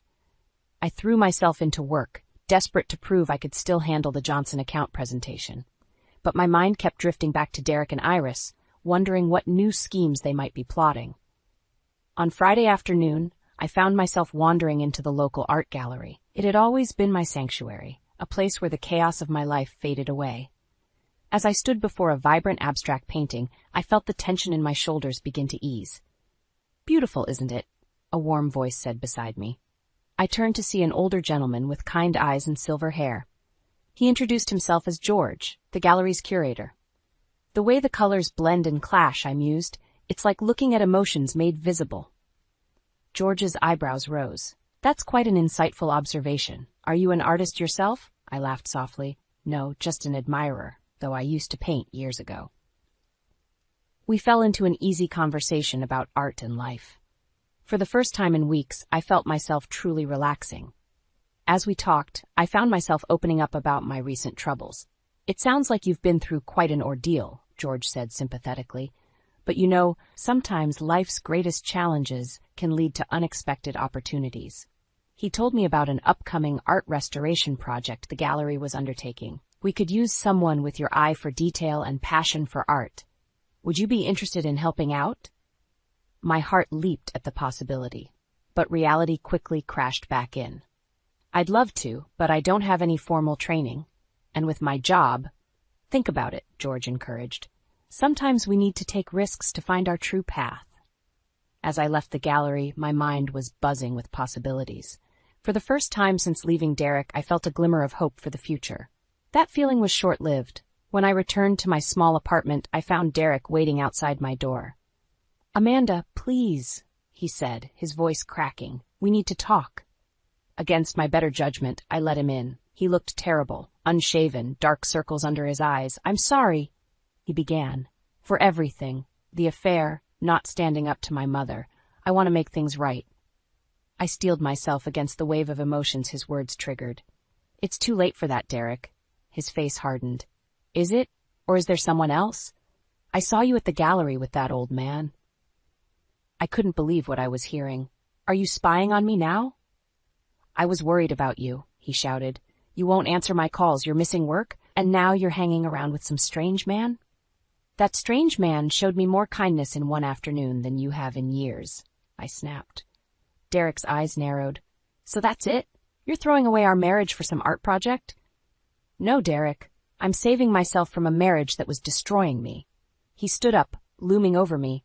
You can't just walk away from everything we've built. What about your job? Our house? You have responsibilities. As he ranted, I felt a strange calm settle over me. I realized that this, his anger, his attempts to control me, was exactly why I'd left. My only responsibility, I said quietly, is to myself, to my happiness, and I can't find that with you.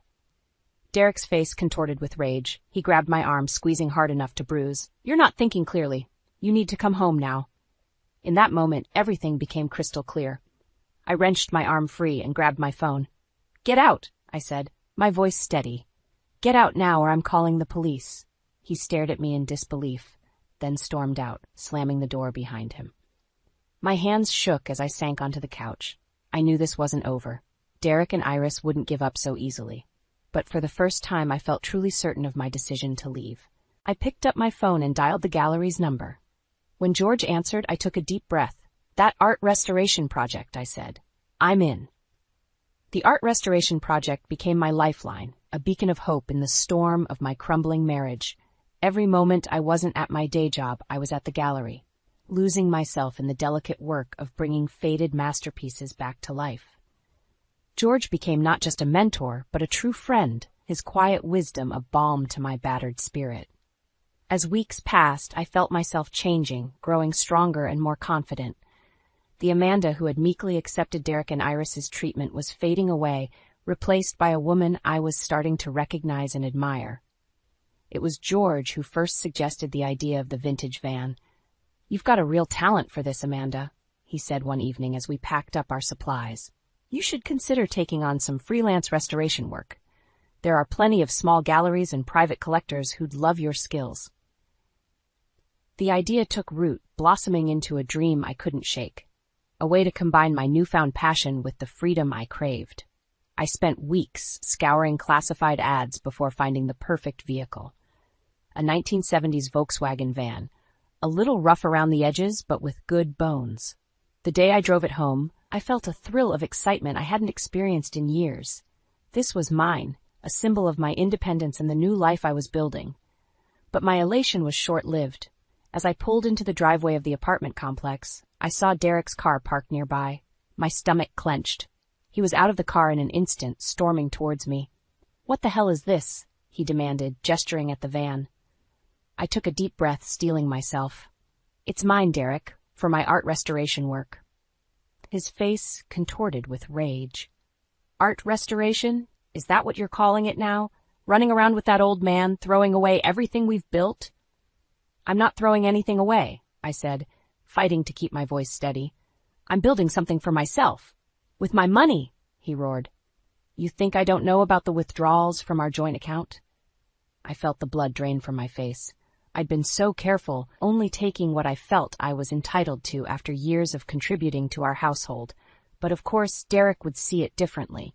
"That money is as much mine as it is yours," I said, but my voice sounded weak even to my own ears. Derek laughed bitterly. "Is that what your boyfriend told you? Did he convince you to steal from me?" "George is not my boyfriend," I snapped. "He's a friend who actually supports me, unlike you." "Oh, I'm sure he supports you," Derek sneered. "I'm sure he loves having a pretty young thing to manipulate. Does he know you're still married? Or did you lie about that too?" Each word was like a knife, twisting in my gut. But beneath the pain, I felt something else growing, a white-hot anger that had been simmering for years. "You don't get to talk to me like that anymore," I said, my voice low and dangerous. "You lost that right when you decided to cheat on me." Derek's eyes widened, then narrowed. "You bitch," he snarled, thus grabbing my arm. "You think you can just walk away? After everything I've done for you?" I wrenched myself free, stumbling back against the van. "Don't touch me!" "Or what?" he taunted, advancing on me. "You'll call your art buddy? Have him come rescue you?" In that moment, something inside me snapped. All the fear, all the doubt, all the years of suppressed rage came boiling to the surface. Without thinking, I reached into the van, grabbing the first thing my hand touched, a heavy wrench from my toolkit. I said, "Don't touch me," I repeated, brandishing the wrench like a weapon. Derek froze, shock written across his face. For a long moment we stood there, the air crackling with tension. Then, from behind Derek, I heard a familiar, unwelcome voice. "Well, well," Iris said, her tone dripping with false concern. "What do we have here?" As I looked between Derek's angry face and Iris's smug expression, I realized this confrontation was far from over. In fact, it was about to get much, much worse. My heart pounded as I faced Derek and Iris, the wrench still clutched in my trembling hand. Iris's eyes gleamed with malicious delight, like a cat toying with a cornered mouse. "Put that down, Amanda," Derek growled, his voice low and dangerous. "You're making a scene."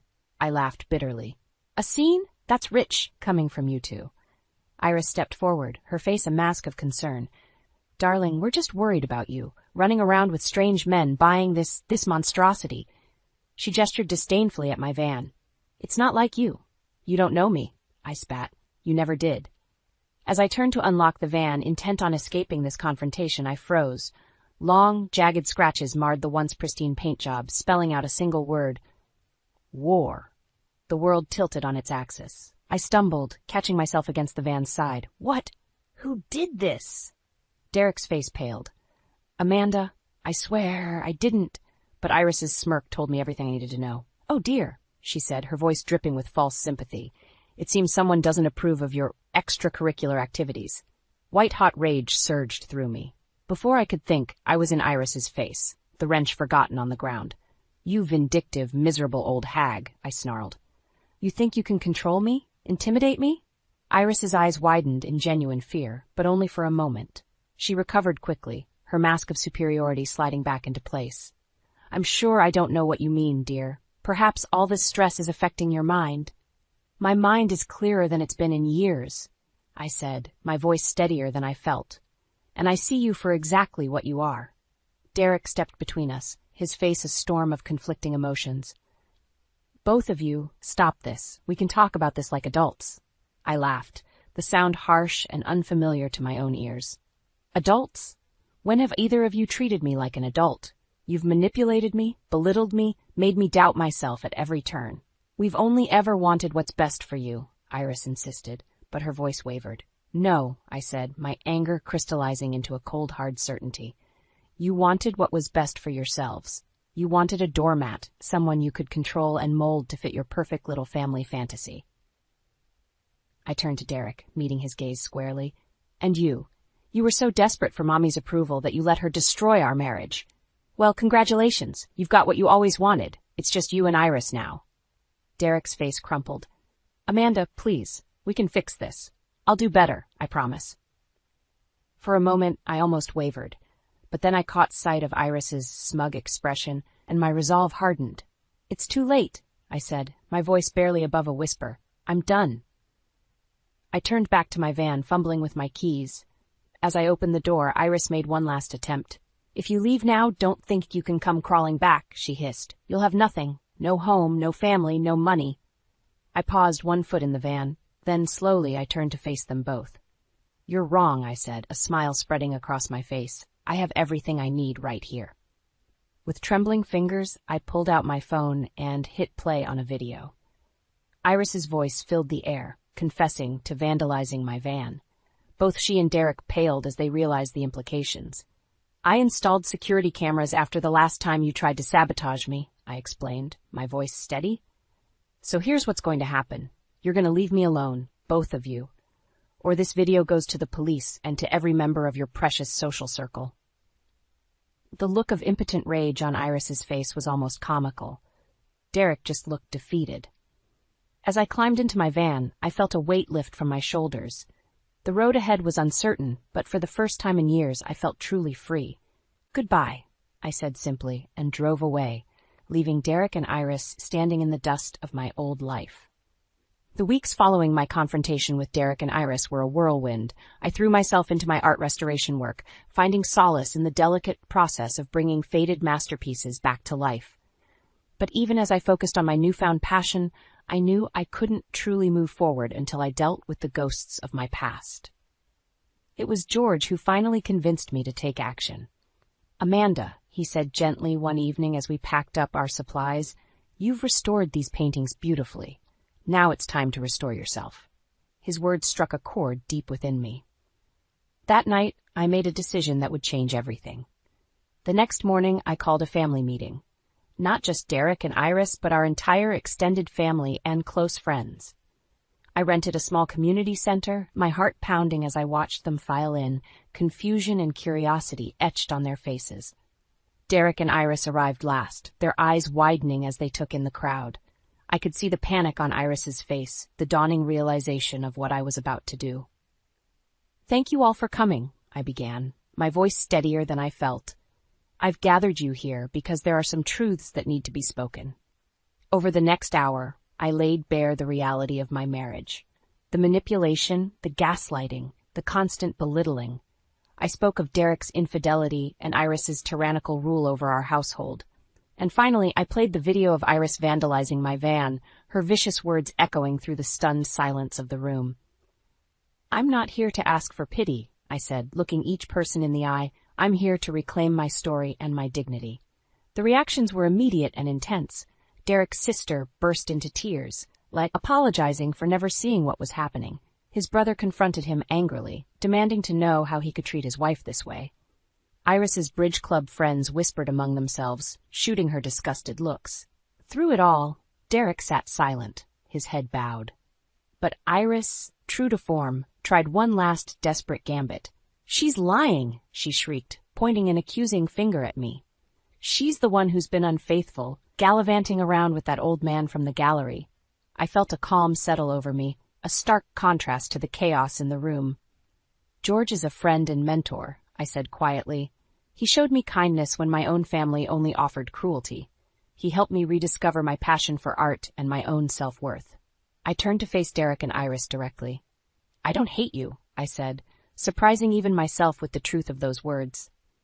I pity you. You've built your lives on manipulation and control, and now you're left with nothing but each other. As I gathered my things to leave, Derek finally spoke. Amanda, wait, he said, his voice cracking. I'm sorry for everything. I didn't realize. I paused at the door, looking back at the man I had once loved so deeply. I hope you find peace, Derek, I said softly, but it won't be with me. Walking out of that room, I felt as though a great weight had been lifted from my shoulders. The road ahead was uncertain, but for the first time in years, I felt truly free. In the months that followed, I threw myself into my art restoration work. Word of my talent spread, and soon I was traveling to small galleries and private collections across the country. My vintage van, now repainted with beautiful murals, became my home and studio on wheels. I heard through the grapevine that Derek and Iris's carefully constructed social life had crumbled. Derek had moved out, finally standing up to his mother. Iris was left alone, her manipulative behavior exposed, and her friends deserting her. But I found I no longer cared about their fates. My focus was on my own journey of healing and rediscovery. 1 year to the day after that fateful family meeting, I stood before my latest restoration project, a stunning landscape that had been hidden beneath years of grime and neglect. As I carefully removed the last bit of discolored varnish, the painting's true beauty emerged, vibrant and alive. I stepped back, admiring my work, and caught sight of my reflection in the gallery window. The woman staring back at me was strong, confident, and at peace. Like the painting, I had been restored, my true self emerging from beneath the layers of pain and self-doubt. As I packed up my supplies, ready to hit the road for my next adventure, I smiled to myself. The masterpiece of my life was still being painted, and I couldn't wait to see what beauty the next brushstroke would reveal. The doorbell's shrill ring shattered our Sunday afternoon peace. I froze, wooden spoon suspended over the simmering pot of chili. Marty glanced up from his crossword puzzle, eyebrows raised. "Expecting someone, Clara?" he asked. I shook my head, wiping my hands on my apron. "No, must be a neighbor." As I made my way to the front door, Toby thundered down the stairs. "I'll get it, Mom." "Hold on, sweetie," I called, quickening my pace. Something felt off. We rarely had unexpected visitors, especially on lazy Sundays like this. I reached the door just as Toby's hand touched the knob. "Let me, honey." Toby shrugged and stepped back. I took a deep breath, smoothed my hair, and opened the door. The world tilted on its axis. "Hello, Clara," said a voice I hadn't heard in years. "Long time no see." David, my ex-husband, the man I'd hoped never to lay eyes on again. "What are you doing here?" I managed to choke out, instinctively pushing Toby behind me. David's eyes flickered to our son, then back to me. "We need to talk." "Mom?" Toby's voice wavered. "Who's this?" I swallowed hard. "No one important, sweetie. Go help Marty set the table for dinner." "But, now, Toby." He hesitated, then trudged back to the kitchen. I stepped onto the porch, pulling the door closed behind me. "You have no right to show up here unannounced," I hissed. "What do you want?" David's face hardened. "What's rightfully mine?" "The necklace, Clara." "My grandmother's necklace." My hand flew to my throat where the delicate gold chain rested. "What are you talking about? This was a gift." "A gift you have no right to keep after what you did." Anger flared in my chest. "After what I did? You've got some nerve." "Everything okay out here?" Marty's deep voice cut through the tension. He appeared in the doorway, his solid presence immediately calming me. David's eyes narrowed. "And you must be the new husband. How quaint." Marty stepped forward, extending his hand. "Marty Callahan, and you are?" "David Reeves, Clara's first husband." Marty's hand dropped. "I see. Well, Mr. Reeves, I'm not sure why you're here, but—" "He was just leaving," I interjected. David laughed, a harsh sound that set my teeth on edge. "Oh, I don't think so. Not until I get what I came for." Marty's arm slipped around my waist. "Clara, honey, what's going on?" I took a shaky breath. David seems to think he has a claim on my grandmother's necklace." "Your grandmother?" David scoffed.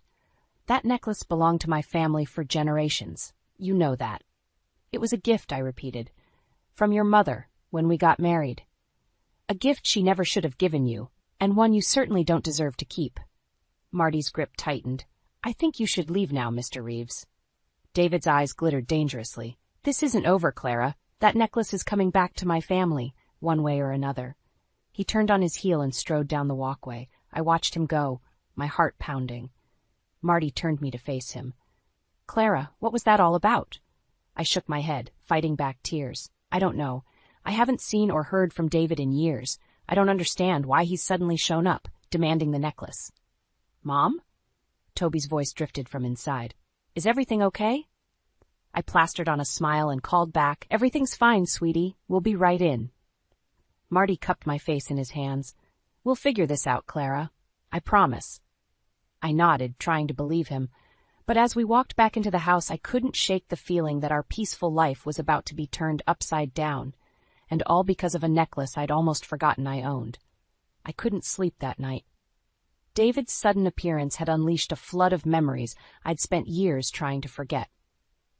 As I tossed and turned, Marty's steady breathing beside me, I found myself transported back to a time I'd rather leave buried.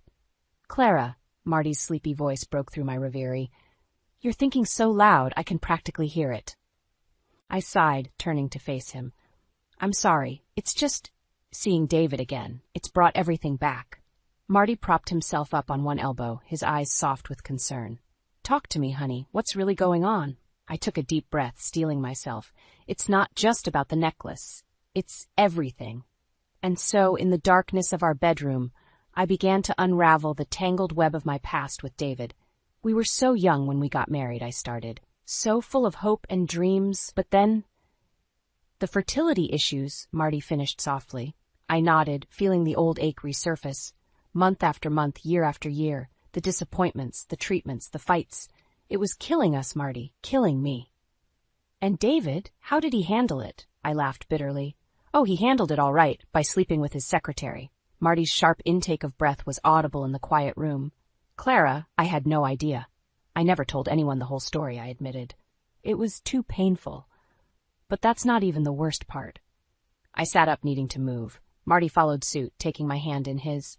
"What happened?" he asked gently. "I found out I was pregnant," I whispered. "The day after I caught him with her. Can you believe it? After all those years of trying, it finally happened.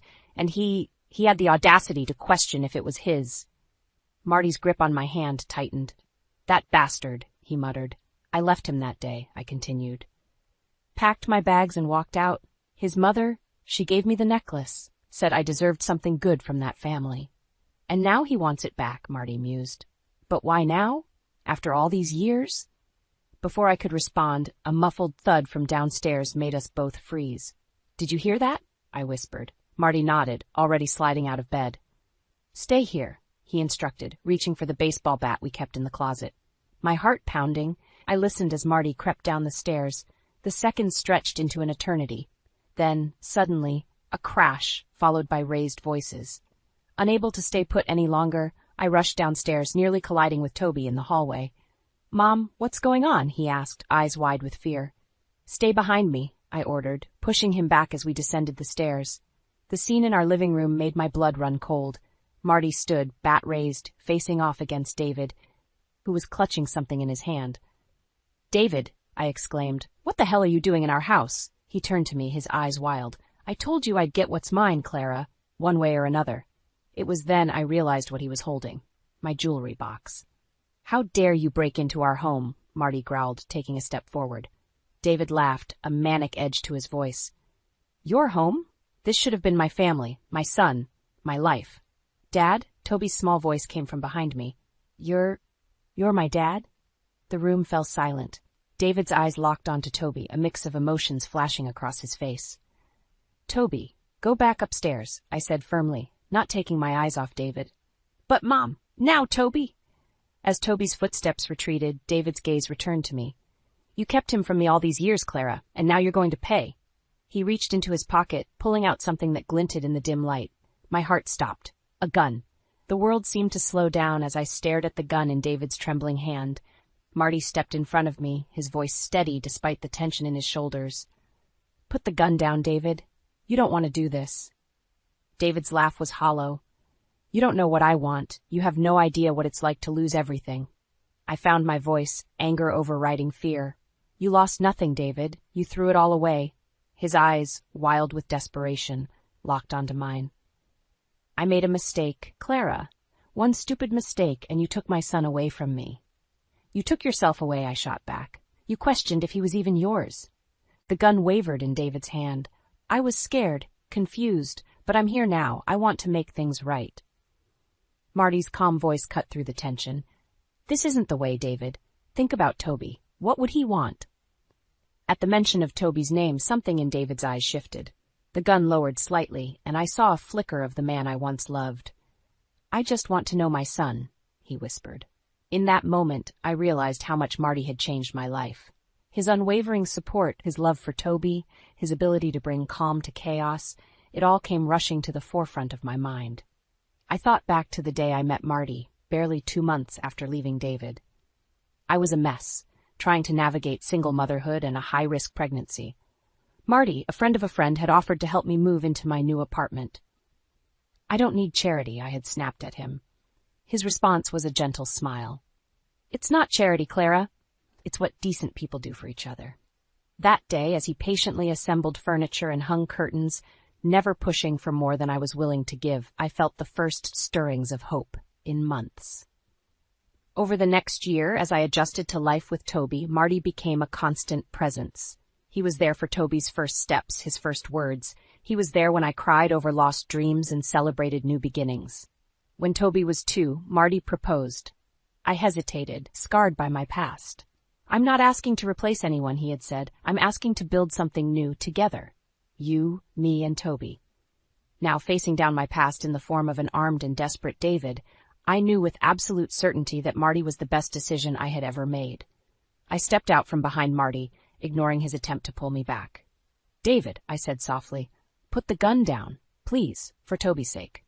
His hand shook. "I just want a chance." "And you'll get one," I promised, though the words tasted bitter. "But not like this. Never like this."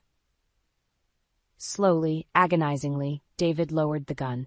As soon as it left his hand, Marty was there, kicking it away and restraining David. "I've called the police," Toby's voice came from the stairs. We all turned to see him, phone in hand, tears streaming down his face. "Oh, sweetheart," I breathed, rushing to him. As sirens wailed in the distance, I held my son close, Marty's strong presence at our backs. David sagged in defeat, the fight gone out of him. In the chaos of the arriving police and the barrage of questions that followed, one thought kept circling in my mind. How could I ever explain this to Toby? How could I help him understand the complexities of adult relationships, the mistakes we make, and the consequences that follow? As the police led David away, Toby's small voice cut through the noise. "Mom, is he really my dad?"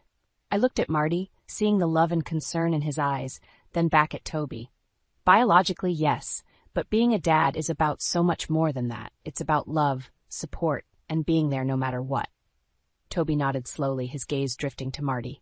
"Like Marty?" "Yes, sweetheart," I said, feeling a lump form in my throat. "Exactly like Marty." The days following David's arrest were a blur of police statements, hushed conversations, and Toby's endless questions. Through it all, Marty remained my rock, his steady presence a balm to my frayed nerves. But as the dust began to settle, a new worry took root. How would Marty's parents react to this mess?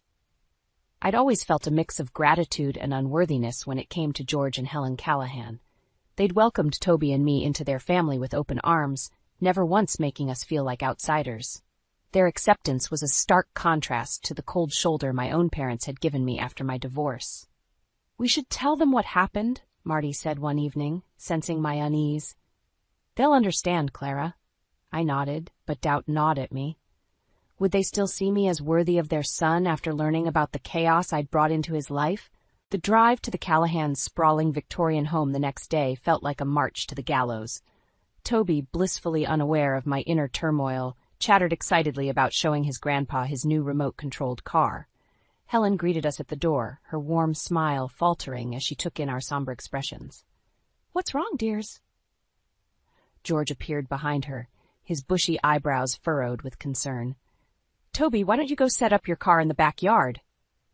Marty suggested gently.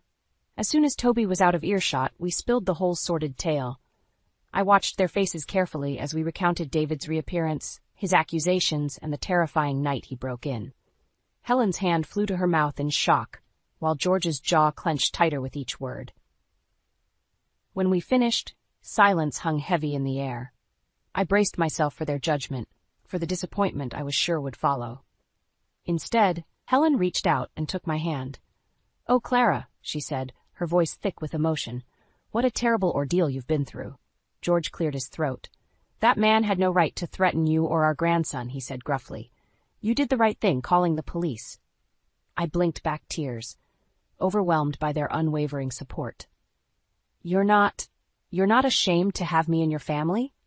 "Ashamed?" Helen exclaimed. Darling, we couldn't be prouder of how you've handled this situation. You've shown incredible strength and grace. George nodded in agreement. You're a Callahan now, Clara, and Callahans stick together. Their words washed over me like a healing balm, soothing wounds I didn't even know I had.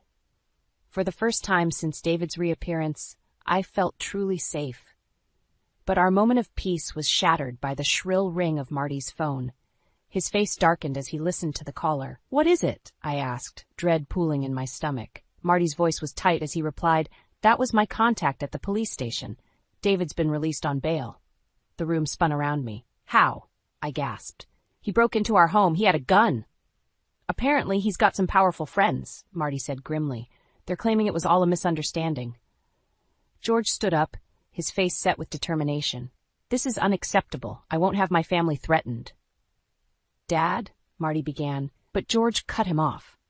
"No, son, it's time I made some calls. Your Uncle Richard owes me a favor, and he's got connections that could make life very difficult for this David character." I felt a flicker of hope, quickly followed by a wave of guilt. "I don't want to cause any trouble," I said weakly. Helen squeezed my hand. "You're not causing anything, dear. We protect our own." As George disappeared into his study, phone in hand, I was struck by a realization. This was what true family looked like. Not the conditional love of my parents or the toxic possessiveness of David, but unconditional support and protection. Marty wrapped an arm around me. "What do you want to do, Clara?" I took a deep breath, drawing strength from the love surrounding me. "I want to fight," I said, my voice stronger than I felt. "I want to end this once and for all." Little did I know, my decision would set in motion a chain of events that would change all our lives forever. The crisp envelope landed on our kitchen table with a soft thud, but it might as well have been a bomb.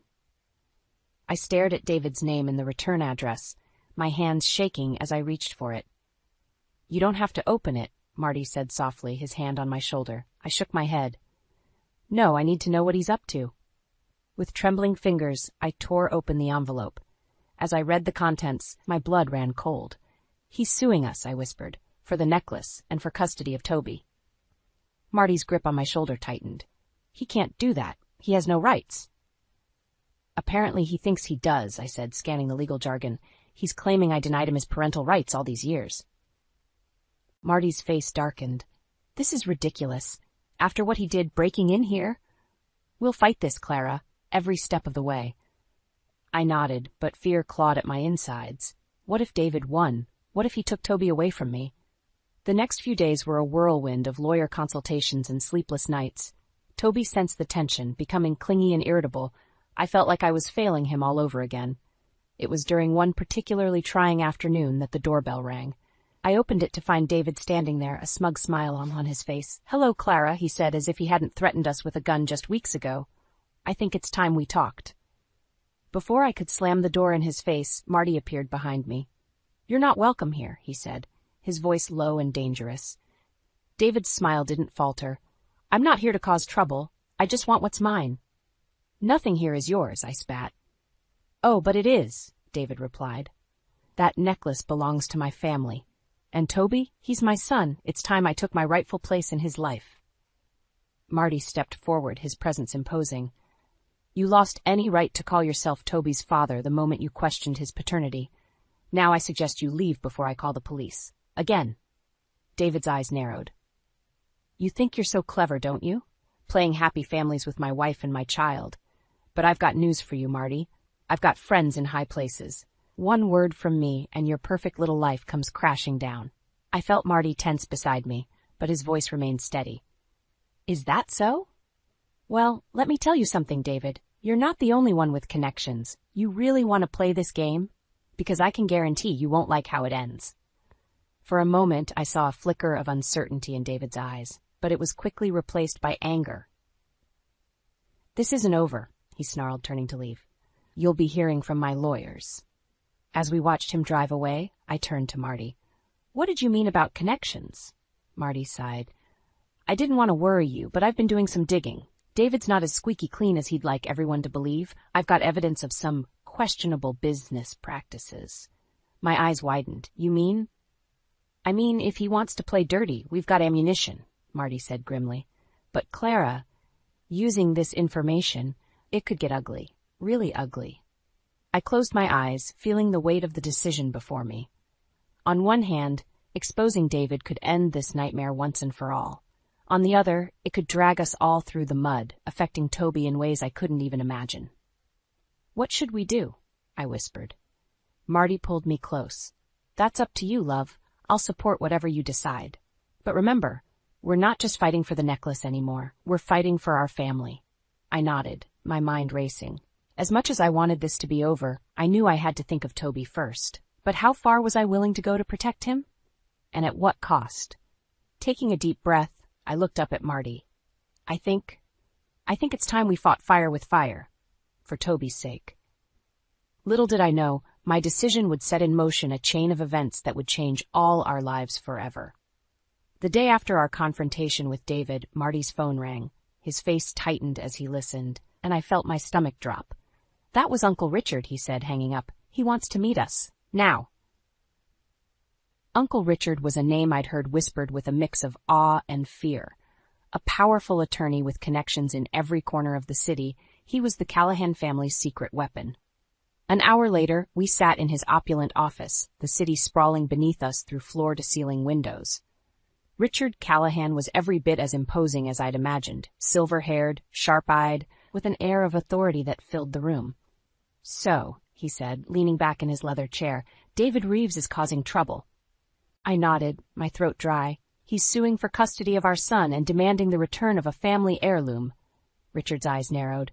"And you're sure you want to fight this?"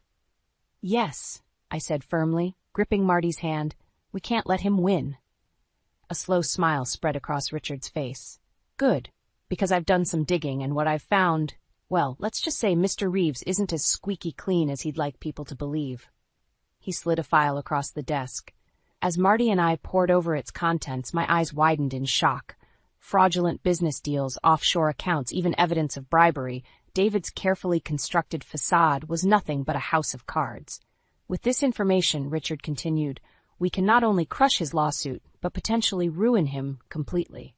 The question is, are you prepared for the fallout?" I hesitated, the weight of the decision pressing down on me. "What kind of fallout?" "This will be messy," Richard warned. "Once we start, there's no going back. David will be destroyed professionally and personally. It could affect Toby, knowing what his biological father has done." I closed my eyes, torn between the desire for justice and the need to protect my son. But then I remembered David's smug face, his threats, the terror of that night he broke into our home. My resolve hardened. "Do it," I said, my voice stronger than I felt. Richard nodded, reaching for his phone. "I'll set things in motion immediately." The next few days were a whirlwind. News of David's misdeeds spread like wildfire through the business community. His company's stock plummeted, partners distanced themselves, and whispers of a federal investigation filled the air. I watched it all unfold with a mix of satisfaction and guilt. But nothing prepared me for the moment Toby came home from school, tears in his eyes. "Is it true?" he asked, his voice small. "Is Dad really a bad guy?" My heart shattered. I pulled him close, struggling to find the right words. "Your father? He's made some mistakes, honey, but that doesn't change who you are." As I held my sobbing son, I wondered if we'd made the right choice. Had our desire for justice blinded us to the cost? But there was no time to dwell on regrets. That evening, as we sat down to dinner, a frantic pounding on our front door made us all jump. I opened it to find David, disheveled and wild-eyed. The man who had once exuded confidence and control now looked broken. "What have you done?" he hissed, pushing past me into the house. "You've ruined everything." Marty was there in an instant, placing himself between David and me. "You need to leave now." But David was beyond reason. He lunged forward, his hands reaching for my throat. "You bitch! You've destroyed my life!" As Marty grappled with David, I heard Toby's terrified scream from the kitchen. In that moment, watching my son witness this violence, something inside me snapped. I grabbed the nearest object, a heavy vase, and swung it with all my might.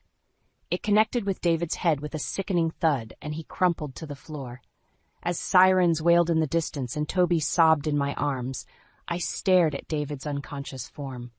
What had we become, and how could we ever come back from this?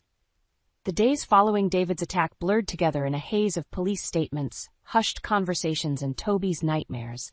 I felt like I was walking on a tightrope, one wrong move away from plummeting into an abyss of guilt and regret. It was a crisp autumn morning when the call came. David wanted to meet. Alone. Absolutely not, Marty insisted, his face etched with worry. It's too dangerous. But I knew this had to end, for all of us. I need to do this, Marty. For Toby? For us. The cafe we agreed to meet at was nearly empty. I spotted David immediately, hunched over a coffee cup, a shadow of his former self. As I approached, he looked up, his eyes hollow and desperate. "Clara," he croaked, "thank you for coming." I sat across from him, my heart pounding. "What do you want, David?" He ran a trembling hand through his unkempt hair. "I've lost everything. My job, my reputation, my future. I need your help." I stared at him, incredulous. "My help? After everything you've done?" "Please," he begged, reaching for my hand. I pulled away instinctively. "If you just tell them it was all a misunderstanding, that you exaggerated." "Exaggerated?" My voice rose, drawing glances from nearby tables. "Like, you broke into our home, you threatened us with a gun, you tried to take our son away." David's face crumpled. I was desperate. I just wanted to be part of Toby's life, to have something of my old life back. For a moment I felt a flicker of pity. But then I remembered Toby's tears, the fear in his eyes. "You lost that right long ago, David, when you questioned if he was even yours." "I know," he whispered, "and I'll regret that for the rest of my life. But please, Clara, I'm begging you, help me salvage something, anything." I took a deep breath, steeling myself for what I had to say. "No, David, I won't help you. This ends now. You need to leave us alone, for good." His eyes hardened, a glimpse of the old David shining through. "You can't do this to me. You'll what?" I interrupted, my voice steady. "There's nothing left for you to threaten us with. It's over." I stood to leave, but David grabbed my wrist. "The necklace. At least give me that. It's all I have left of my family." I hesitated, my hand instinctively going to my throat where the necklace rested. For a moment, I considered it. Would giving him this small piece of his past finally bring us peace? But then I remembered the day David's mother had given it to me. "You're family now," she had said. "This belongs to you." I gently pried David's fingers from my wrist. "No, David, the necklace is mine, just like this life is mine, the life I've built with Marty and Toby, a life you have no place in anymore." As I turned to walk away, David called out, his voice breaking. "I'm sorry, Clara, for everything. I hope you can forgive me someday." I paused at the door, looking back at the broken man who had once been my husband. "Goodbye, David," I said softly. "I hope you find peace." Stepping out into the sunlight, I felt a weight lift from my shoulders. For the first time in months, I could breathe freely. But as I walked home, a new worry gnawed at me. How would I explain this to Toby? How could I help him understand the complexities of forgiveness and closure? As I approached our house, I saw Toby and Marty in the front yard, laughing as they raked leaves. The sight of them, so carefree and happy, brought tears to my eyes. I realized then that while the past would always be a part of us, it didn't have to define our future. Taking a deep breath, I walked towards my family, ready to face whatever came next, together. The weeks following my confrontation with David were filled with a strange mix of relief and unease. Each day that passed without incident felt like a small victory, but I couldn't shake the feeling that the other shoe was about to drop. It was a quiet Sunday morning when it finally did. I was sipping coffee, scrolling through my emails, when I saw it. Subject line, "One last plea." From David. My finger hovered over the delete button, but curiosity won out. I opened it, bracing myself for more manipulation, more threats. Instead, I found something unexpected. "Clara," it began, "I know I have no right to contact you, but I needed to say this. I'm leaving town, for good. I've realized that my presence here is toxic, not just for you and Toby, but for myself. I'm sorry for all the pain I've caused. I hope that one day, Toby might be willing to know me, but I understand if that never happens. The necklace is yours, as it should be. Take care of our son. Goodbye." I read it 3 times, tears blurring my vision. It felt like the final chapter of a book I'd been trying to close for years. "Clara?" Marty's voice startled me. "What's wrong?" I handed him my phone, watching his face as he read. When he finished, he looked at me, concern etched in his features. "Are you okay?" I took a deep breath, surprised to find that I was. Yes, I said, realizing it was true. I think I finally am. Just then, Toby bounded into the kitchen, full of 10-year-old energy. Mom, Dad, can we go to the park today? Marty and I exchanged glances. Of course, buddy, Marty said. Go get ready. As Toby raced upstairs, I turned to Marty. I think it's time we talk to him. About everything. Marty nodded, pulling me into a hug. Together, he said. That afternoon, sitting on a park bench while Toby played nearby, we told him the whole story. About David, about our past, about the recent turmoil. Toby listened with a maturity that both broke my heart and filled me with pride. When we finished, he was quiet for a long moment. Then he asked, So David is my real dad? I felt Marty tense beside me, but before I could respond, Toby continued, But Marty is my dad, right? The one who's always been there? Tears sprang to my eyes as I pulled Toby close. Yes, sweetheart, Marty is your dad in all the ways that truly matter. Toby nodded, seeming satisfied. Okay, can I go play now? As we watched him run off, Marty took my hand. He's an amazing kid, Clara. We're lucky. I leaned into him, feeling a peace I hadn't known in months. We are, and I'm lucky to have you. Through all of this, you've been my rock. Marty kissed the top of my head. We're a team, remember? For better or worse.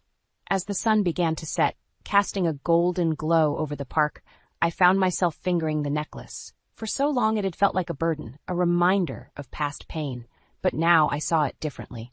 It was a symbol of resilience, of family, of love that endures. I unclasped it, holding it out to Marty. I want you to have this, I said. His eyes widened. Clara, no, it's yours. I shook my head, smiling. It's ours, our family's, and one day it'll be Toby's, a reminder of where he came from and the love that brought him here. Marty's eyes glistened as he took the necklace, carefully placing it in his pocket. I love you, Clara, more than I can say. I love you too, I whispered, watching as Toby ran towards us, laughing and carefree. In that moment, I knew that whatever challenges life might bring, we would face them together. Our little family, bound not by blood or gold, but by something far stronger, love, trust, and the choice to stand by each other, come what may. As Toby reached us, throwing his arms around us both, I felt a sense of completion. The storm had passed, and we had emerged stronger, more united than ever. This, I realized, was our happily ever after. Not perfect, not without its scars, but real and beautiful in its imperfection. And I wouldn't have it any other way.